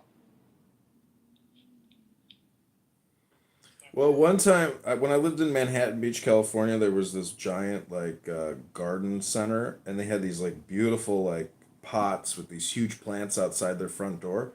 So one day my friend came to town and we went out drinking, and as we were driving back, I was like, "Bro, we're gonna steal these motherfucking giant plants and put them in my backyard, and put them outside my door." So we load up these massive fucking pots and plants, and I was like, "All right, brother, you are now a member of the Plant Liberation Army, the PLA or the PLO, the Plant Liberation Organization." Look at it, yes. Are we rescuers or or? You saved that hamster. Don't believe Ishmael's lies about being a criminal. You saved that poor innocent life today. He looked up at me, those beady little eyes. He was like, "Help me." It's bad. It's bad. It's not bad. You know, Hashem will forgive you because you're doing a mitzvah. You are helping this poor, innocent, young, juvenile hamster live a great life with you and your hamster family. You know, Hashem will forgive you, Joanna. You need not feel guilty about stealing from Petco. Okay, and I'll let him listen to Tanya. When we're here, I'll hold Great. him. You should listen to the Tanya because hamsters don't actually speak English. They'll have no idea what we're saying. Well, how could I? Okay, I can get him Taluses, he'll grow some Paysex, Payses. I have the whole spiel. I'll get him the whole workup. He'll come to shul with me in my pocketbook. High holidays. I'll get him Really? ticket. I suggest you leave the gerbils and hamsters at home and don't bring them into the synagogue. It could be an avoida zoira. I'll have a bar mitzvah. We'll have a clubhouse bar mitzvah. I don't even have a name for him yet. Oh, that's Okay. true. We could bar mitzvah your gerbil, your We can hamster. do it. We can have a Torah portion. It's a great idea. I love you, little hamster, and I know you love me too. That's all. Thank you. Just don't put your hamster up your butt.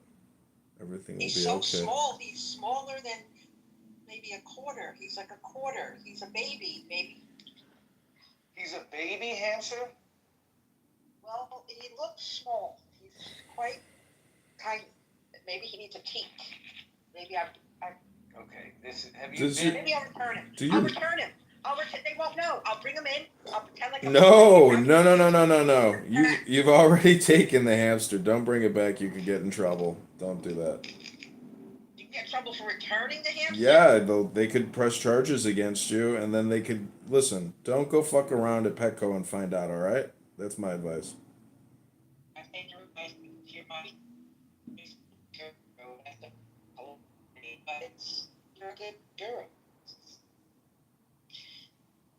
Thank God for this room.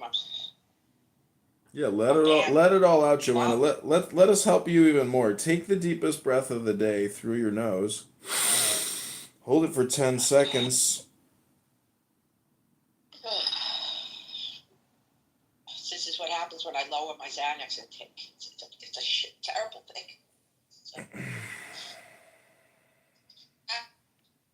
Yeah, you need to work on your breathing meditations, and be going hyperverbal and becoming a kleptomaniac means that you need to work on your meditation. I listened to meditation last night in Alfonso's home with birds chirping. Okay, Ishmael, do you want to read Tanya and help this poor kleptomaniac with her mental health derangement syndromes? I probably should go, actually. I gotta do some writing. I have to do something with my life. Yeah, you have to use this app productively. Stop coming here and engaging in useless discourse. Either go to the gym, fatty, or read the Tanya, or read Toira. Like, it doesn't matter. Tanya's Toira, but read Tanya, read Toira. Do something with your life. Ishmael, I'd like to read what you're writing. I'd like to know. I have a book of poetry that I already released that you could order online. Okay, I'll order it now on Amazon Kindle. Now, my question is, are you self-published? Yes, the book is called Pages Against the Machine. I can put a link to it in the chat. Okay, well, I would like to ask your help, and I'll tell you. Okay. I have a list of publishers that I just I can't hear you. Yeah. I can't hear you. Oh, okay. You're driving with a stolen hamster. I can't hear you.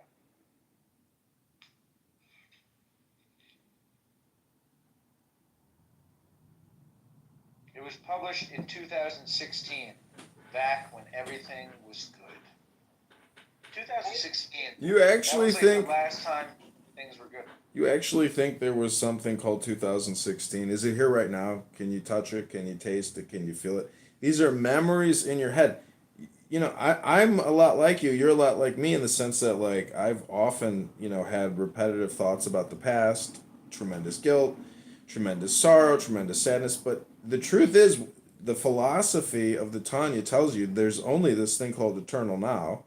And so all of your opinions are like green eggs and ham, moments where you have to essentially say, I like the now, and be happy now. There's no future, there's no past. You can only be happy in the now. You can only love in the now. You can only experience joy in the now. There is no past, there is no present. Those are just word projections about your emotional state of affairs. That's my opinion.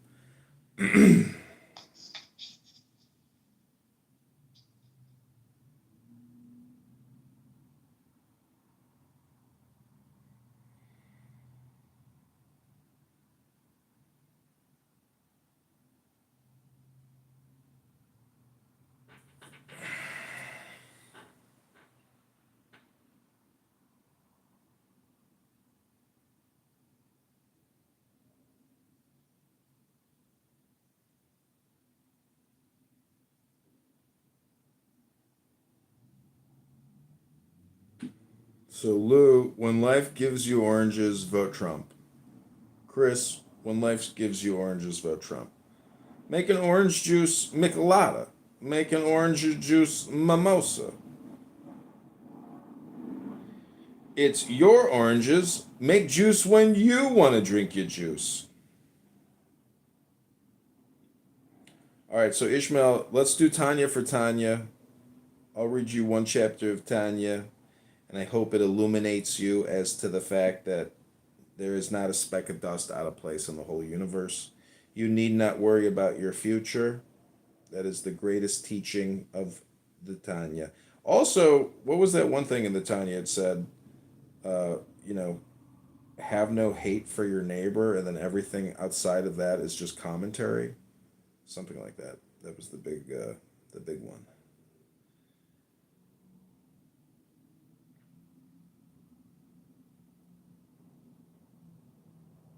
I've got to go, but I'll be back. Rebbeinu Shalom. Say it, don't just pray it, spray it. Rebbeinu Shalom. Those are the magic words. It's technically the Jewish abracadabra. Abracadabra.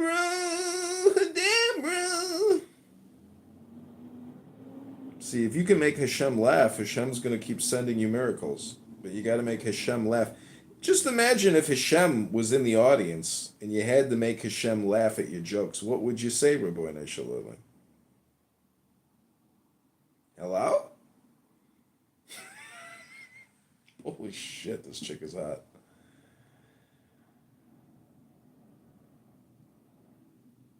There's some real beauties. I just love a beautiful woman. To me, there's nothing greater in reality than a beautiful woman. That's why I believe that the crucifix is technically a man and a woman united. And therefore, Jesus was a trans. He was non-binary, non-duality. Non-duality. They killed Jesus for coming out as trans. Isn't that funny?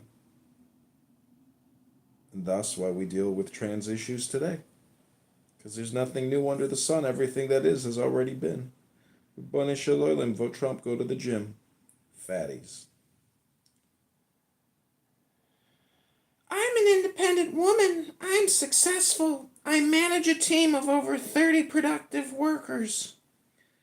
I hate Trump. I'm voting Kamala. I'm never getting married. I'm triple vaxxed, triple boosted. I've had 2 abortions, and I've used Plan B 15 times. I don't think I'll be having children anytime soon. I also just recovered from a stroke. Vote Kamala.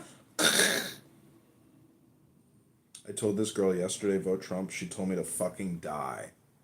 Kill myself. She said, I hope Trump dies too. Fuck you, delete my number, bitch. I was like, wow. I was like, that girl's got something. She's got something going for her.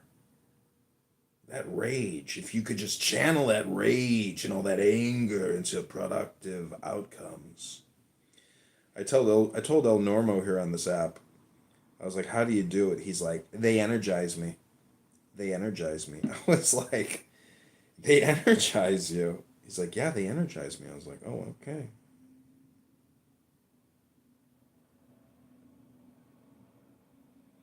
I'm messaging all these girls on Hinge right now. I'm just saying joy and love. Joy and love. Love and joy. It's all positive neurolinguistic programming. Just 2 words at a time of positivity. Nothing to see here. No complaints. Just love and joy. Love and joy. That'll be the next profile name. I'll just call it Joy Love.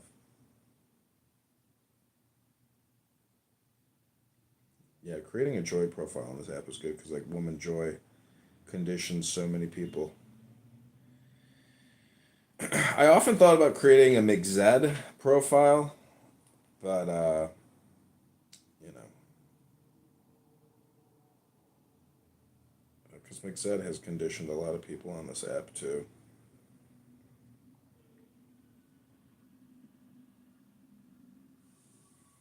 Okay, Chris, Rick, whatever. You want to say anything before I go make my orange juice? My Michelada? You good? You good, dog? That's my dog.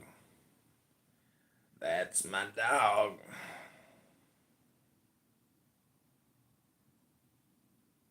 That's my dog.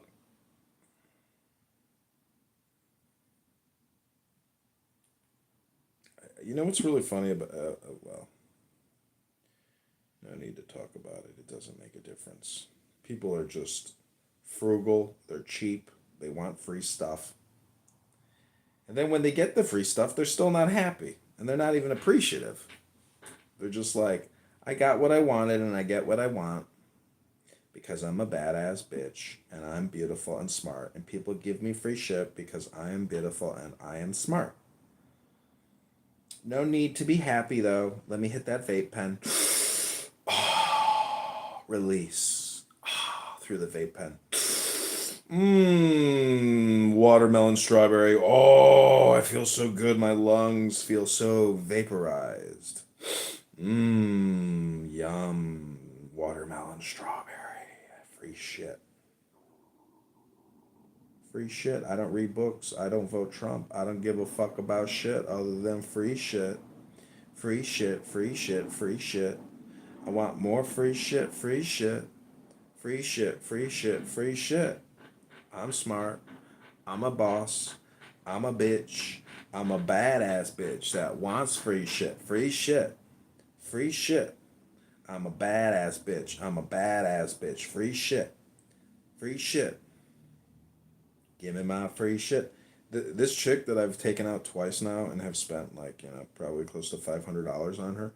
She texted me yesterday saying she wants free shit in order to be emotionally available. And not even like physically available. She just wants to be able to allow me to text message her, but only if I'm sending her a monthly salary. So I told her good luck finding sugar daddies on Hinge. I was like, I hope that works out for you. Good luck and God bless. And then that's when your come to Jesus moment comes in and you're like, fuck, can't get more free shit. I have to be a real person. I have to be authentic and sincere and transparent. This guy's calling me out for being a fucking prostitute. Fuck. How did he know? How did he know that I'm a prostitute when I asked him for money for sex? What was the big giveaway? What was the takeaway that he inducted? How did he deduce that I'm a prostitute? Maybe it was when I asked him for the money in order to continue talking to me. Could have been. But maybe she was trans and I just didn't know it. I think I could do stand-up comedy. People think stand-up comedy is so hard. Can't I just kill it? Like, I listened to Tim Dillon. It was great. I can do what Tim Dillon does. Basically, do you know who Sam Kinison is? All great comedians, you know what their biggest, you know what makes them great comedians? Is their screaming, is their yelling. It's their high-pitched voice. It's their imitations, impersonations. That's what makes them successful. It's honestly the screaming, because that releases and creates the biggest dopamine feedback for the audience. Yeah, Sam Kinison. He's only famous because he's a screamer. If he couldn't scream, nobody would have ever have enjoyed it. And Tim Dillon is the exact same thing. He's a screamer. He's the modern day Sam Kinison. Just think about it. I mean, Eddie Murphy, not a screamer, but he could do, all the voices, the whole vocal range. Oh, I want free shit. I want to fly somewhere. Do you like traveling? That's my favorite question on a date. Do you like to travel? It's like, oh, I love traveling, baby. Do you want me to buy you a ticket so we can go on a really nice 2-week vacation? I'll pay for everything. You would? Of course. Why else did you ask the question? Duh. Yeah, let's go to Paris. Let's go to Berlin. Let's go to London for a month. I'll spend like $30,000. You're going to love it. We'll have the greatest time, and we don't even have to have sex. We don't even have to be emotionally intimate. I will fucking, hang myself in every broom closet of every hotel that we go to, and I waste money on you. You'll love it. You'll be so happy when I'm in the broom closet, so depressed because I decided to take an horrible person on a date to a country when I should have taken you to the gym and to a therapist, because that's where you need to go. To the insane asylum, because you're insane. And I'm insane for even indulging you, because I thought maybe you could be a good person. Nope, you're a prostitute. Sorry, baby. I didn't really realize you were a prostitute. It took me a few months to figure it out, but now I know. I was in a Vegas casino one time and we went to this like restaurant bar and there were so many beautiful women in there and I was going around just like happy as a pig in shit. And then after like about 30 minutes of talking to people, I realized every single woman in this bar is a prostitute. I was like, "Oh my god. They're all prostitutes." Oh my god. I've been talking to prostitutes and I thought they were all just women here on like a work trip trying to meet a nice guy. Nope. They were all working girls. Is it a career? Is it a profession? Is sex working actually a job or a career that they can teach you? I mean, Steven Spielberg's daughter is an online prostitute. And he's one of the richest men in the world. Why would he allow his daughter to become a prostitute? She's adopted. She was abused. She's in the pictures business like her father. Thank you. Can you hear me now? I can hear you, darling. So I took a picture of this at the pumpkin farm, and it's like a kind of a seasonal thing in my picture. Let me see what it is. Anyone know?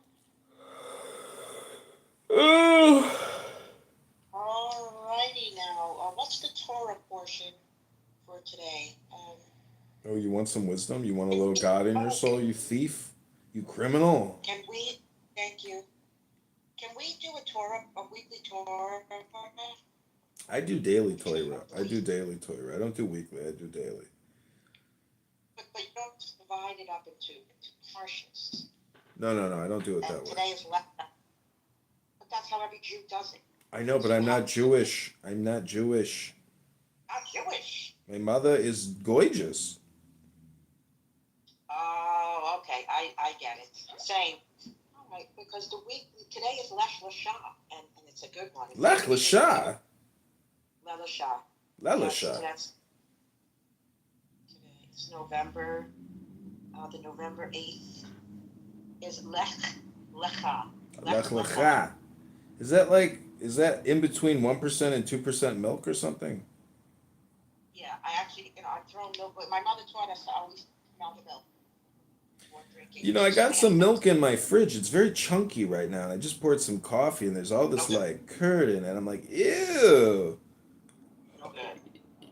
Okay, so today's Torah is Genesis 8. Oh, wait, we're back around to Genesis. We made it, baby, full circle. Genesis 18:1. That's the Torah portion today. Is it illegal if I take orange crayons with me and I leave them at all of the polling places? Leave orange crayons to remind people. Okay, can I be the teacher for like 5? Can I do the Torah portion? Oh, go ahead. Oh, we can wait till it's scheduled. Okay. Lech Lecha is the third weekly Torah portion in the Jewish Torah readings. It's made up of Genesis 12, 1:17 to 27. And it's read on the third Shabbos after Shimchat Torah, usually in November. So the name Lech in Hebrew is Dor or Eve. Okay? And it is the fifth and sixth words of the Parsha. Parsha means portion. The opening words of God's calling to Abraham, Lech Lecha, can be translated as go forth, go to yourself, go for yourself. So it includes the story of Abraham. And that's where we are. Oh, now. yeah, that's right. I remember that. That's a magic word, actually, Lech Lecha, meaning go forth or go and do, or what is it? What does it mean again? Yes. Like go forth and with a No. It's I go forth for myself. That's what Abraham said as he departed. He didn't say I'm going forward for you, God. He said I go forth for myself. And we have to be responsible for ourselves. And it's a powerful, magical statement, Lech Lecha. It's like E = MC².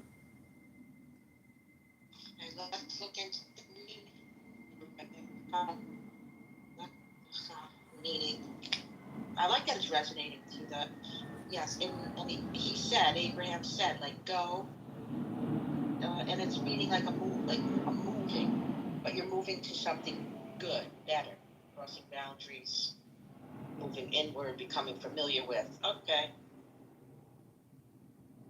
So in this parsha or portion, God commands Abram, because his name was Abram before it was changed to Abraham, and he commanded him to leave his birthplace and go into a new land. So this was very well, Abraham was uprooted, as we know, and I think it's interesting because you've heard the term the three Abrahamic religions. Abraham's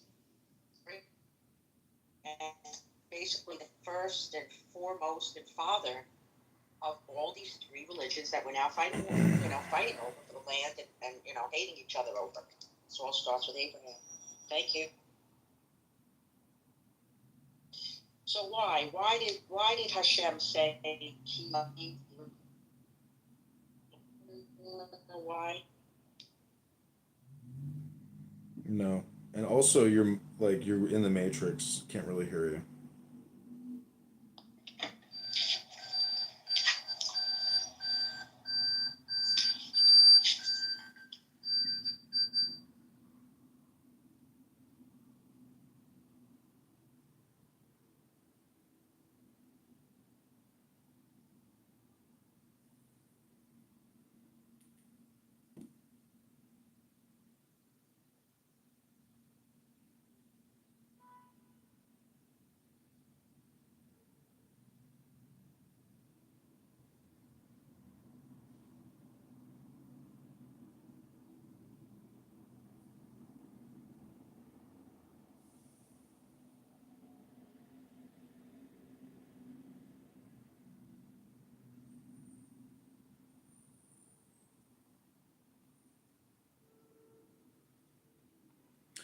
Okay, Rick, welcome back to When Life Gives You Oranges, Vote Trump. This is your friend, Love. This is your best friend, Love. Love is the way, and the way is love. So thanks for being here as I swipe right on Hinge Girls and say Lovejoy. And then a lot of them will probably get angry and say, you're being passive aggressive, or you are an insincere fascist voting Trump. And I am not a fascist, not in the slightest. I believe in a conservative governance and a conservative financial disposition, but that does not imply that I am, I don't believe in some liberalities. But nonetheless, it basically means that the government needs to stay out of people's business and let people do what they want to do. But at the same time, those people can't go back to the government and seek redress for their stupidity. No more politic bullshit. Sorry, you can just take your complaint line online.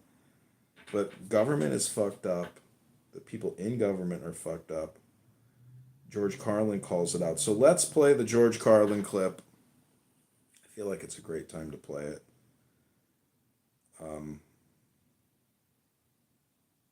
And we shall proceed. And I'm sure some people will come back because they are sick of the stupidity on Clown House. I feel like this is the last day of Clown House. Like, there's going to be no more useful Clubhouse after this election day, because the whole thing really is like a political psyop, basically. And I have spent so long, I guess basically the whole fucking Joe Biden presidency, I have spent my time doing counter propaganda.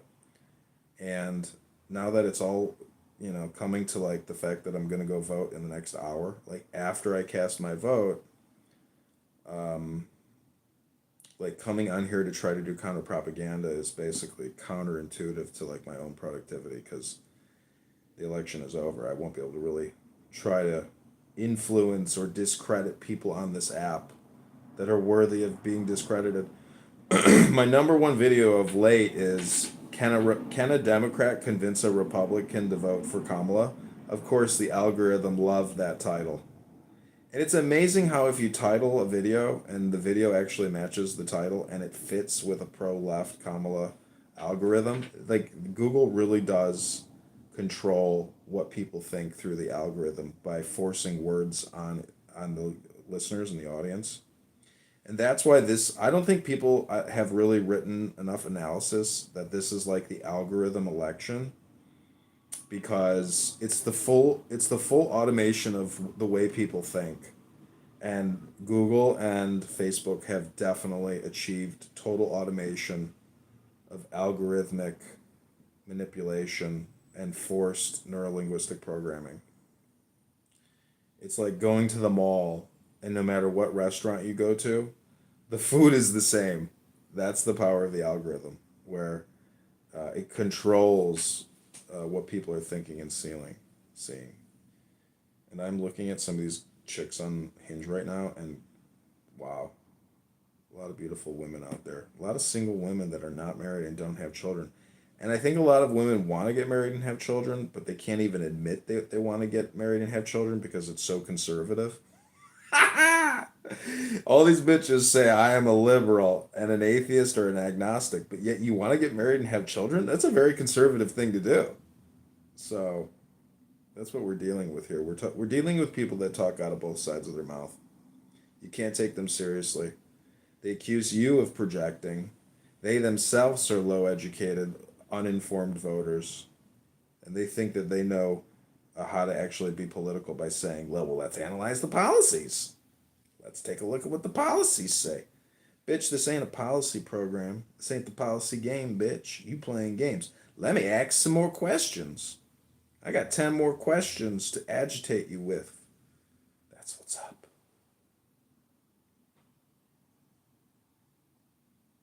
Jeez Louise, there are some, just, a 31-year-old chick shouldn't look so hot. This is the problem, though. When a 31-year-old starts doing lip fillers and Botox, it's over, baby. Like, you can't fool me, you know? But if you're in your 20s and you're doing it, oh my God, you're really fucked. But either way, you're fucked if you ever fuck with your face. You know, I was listening to this rabbi talk about prohibitions on tattoos and Botox and lip fillers. It's an avoida zoira. An avoida zoira. Okay, Rick, I don't know who you are, but I hope you're enjoying listening to my Tim Dillon moment. Because this is what Tim Dillon does. He just, like, talks for an hour on his podcast while he wears his fucking big sunglasses.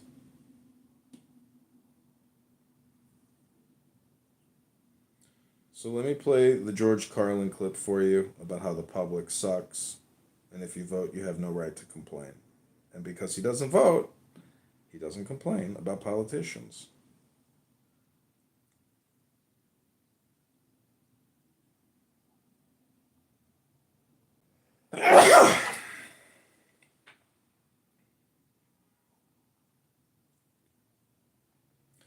I also like how a woman, you know, wants like a dinner, you know, to fit her schedule, and she wants it paid for. And she thinks that that dinner is like her scheduling. She's responsible for scheduling that, and it's like a part of her diet. And there's no other conversation outside of the fact that, you know, you offered to take me to dinner and you're a gentleman, and I thank you for the dinner. Have a good day, sir. It's like, oh, okay. You're so lovely. You're such a peach. You're such a princess. God, you are so, so beautiful and smart. I'm so glad I had this opportunity to wine you and dine you so you could tell me that you're not interested. Wow. What a fucking pleasure. I'm going to keep doing this forever and ever. I mean, I would if I had the money, but since I don't have the money, eventually you realize that, like, you know, you're taking food out of your own mouth by feeding these online Hinge hungry hippos. I'm not really ready for a relationship. I know my profile says a lot of shit, but nonetheless, like, I want a sugar daddy that, like, can put me on retainer. You're not a lawyer, bitch. You're not worthy of being on retainer. You serve burgers and beer at the bar. And you want to be on a monthly retainer? How many monthly retainers do you want or need from men? Oh, as many as you can get. Oh, well, that makes sense. Okay, we're moving on to George Carlin. Then I'm gonna go vote. I bought a bunch of orange crayons, and I'm gonna just take orange crayons and like crumble them up and fucking make a mess with all these orange crayons. It's gonna be awesome. I'm gonna leave orange crayons on all the voting terminals. Sir, that's election interference! You're leaving orange crayons! That's illegal!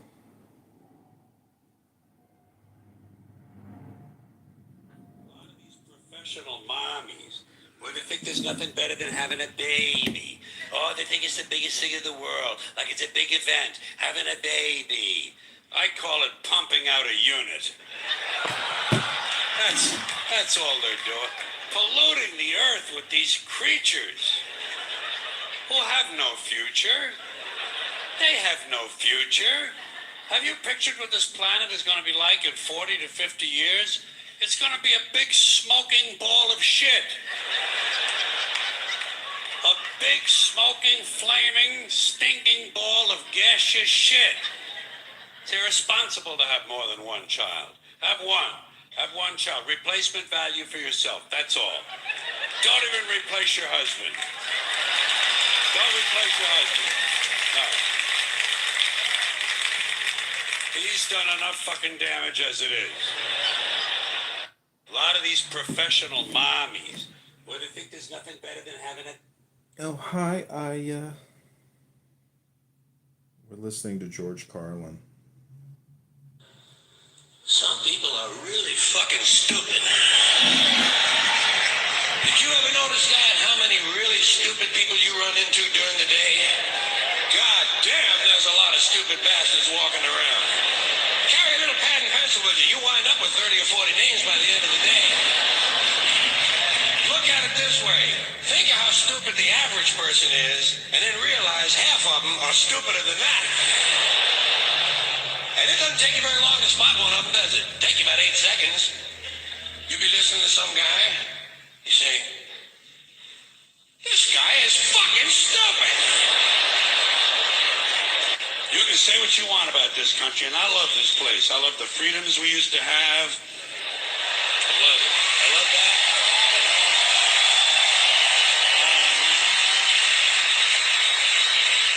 I love it when it didn't take a fucking catastrophe to get us to care for one another. I love the fact that we're on camera all the time from all angles. But you know what? You can say what you want about America. And I say I love this place. I wouldn't have it any other way. Wouldn't live in any other time in history and any other place. But say what you want about America, land of the free, home of the brave. We got some dumbass motherfuckers floating around this country. Dumbass motherfuckers. You know? Dumbass motherfucker. These people are efficient, professional, compulsive consumers. It's their civic duty. Consumption. It's the new national pastime. Fuck baseball. It's consumption.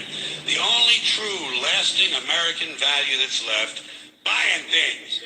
Buying things. People spending money they don't have on things they don't need. Money they don't have on things they don't need. So they can max out their credit cards and spend the rest of their lives paying 18% interest on something that costs $12.50. And they didn't like it when they got it home anyway. Not too bright, folks. Not too fucking bright. But if you talk to one of them about this, if you isolate one of them, you sit them down rationally, and you talk to them about the low IQs and the dumb behavior and the bad decisions, right away they start talking about education. That's the big answer to everything. Education. They say we need more money for education. We need more books, more teachers, more classrooms, more schools. We need more testing for the kids. You say to them, well, you know, we've tried all of that, and the kids still can't pass the test. You say, don't you worry about that. We're going to lower the passing grades. That's what they do in a lot of these schools now. They lower the passing grades so more kids can pass. More kids pass, the school looks good, everybody's happy, the IQ of the country slips another 2 or 3 points, and pretty soon all you'll need to get into college is a fucking pencil. Got a pencil? Get the fuck in there. It's physics. And everyone wonders why 17 other countries graduate more scientists than we do. They living in a coast-to-coast shopping mall? Well, they think it's just fucking dandy. They think it is cool as can be because Americans love the mall. They love the mall. That's where they get to satisfy their 2 most prominent addictions at the same time. Shopping and eating. Millions of semi-conscious Americans, day after day, shuffling through the malls, shopping and eating, especially eating. Americans love to eat. They are fatally attracted to the slow death of fast food. Folks, living in this country, you're bound to know that every time you're exposed to advertising, you realize once again that America's leading industry, America's most profitable business, is still the manufacture, packaging, distribution, and marketing of bullshit. High quality, grade A, prime cut, pure American bullshit. And the sad part is that most people seem to have been indoctrinated to believe that bullshit only comes from certain places, certain sources, advertising, politics, salesmen. Not true. Bullshit is everywhere. Bullshit is rampant. Parents are full of shit, teachers are full of shit, clergymen are full of shit, and law enforcement people are full of shit. This entire country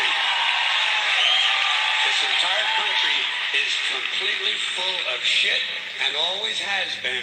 From the Declaration of Independence to the Constitution to the Star-Spangled Banner, it's still nothing more than one big steaming pile of red, white, and blue all-American bullshit. Because think of how we started. Think of that. This country was founded by a group of slave owners who told us all men are created equal. Oh yeah, all men, except for Indians and niggers and women, right?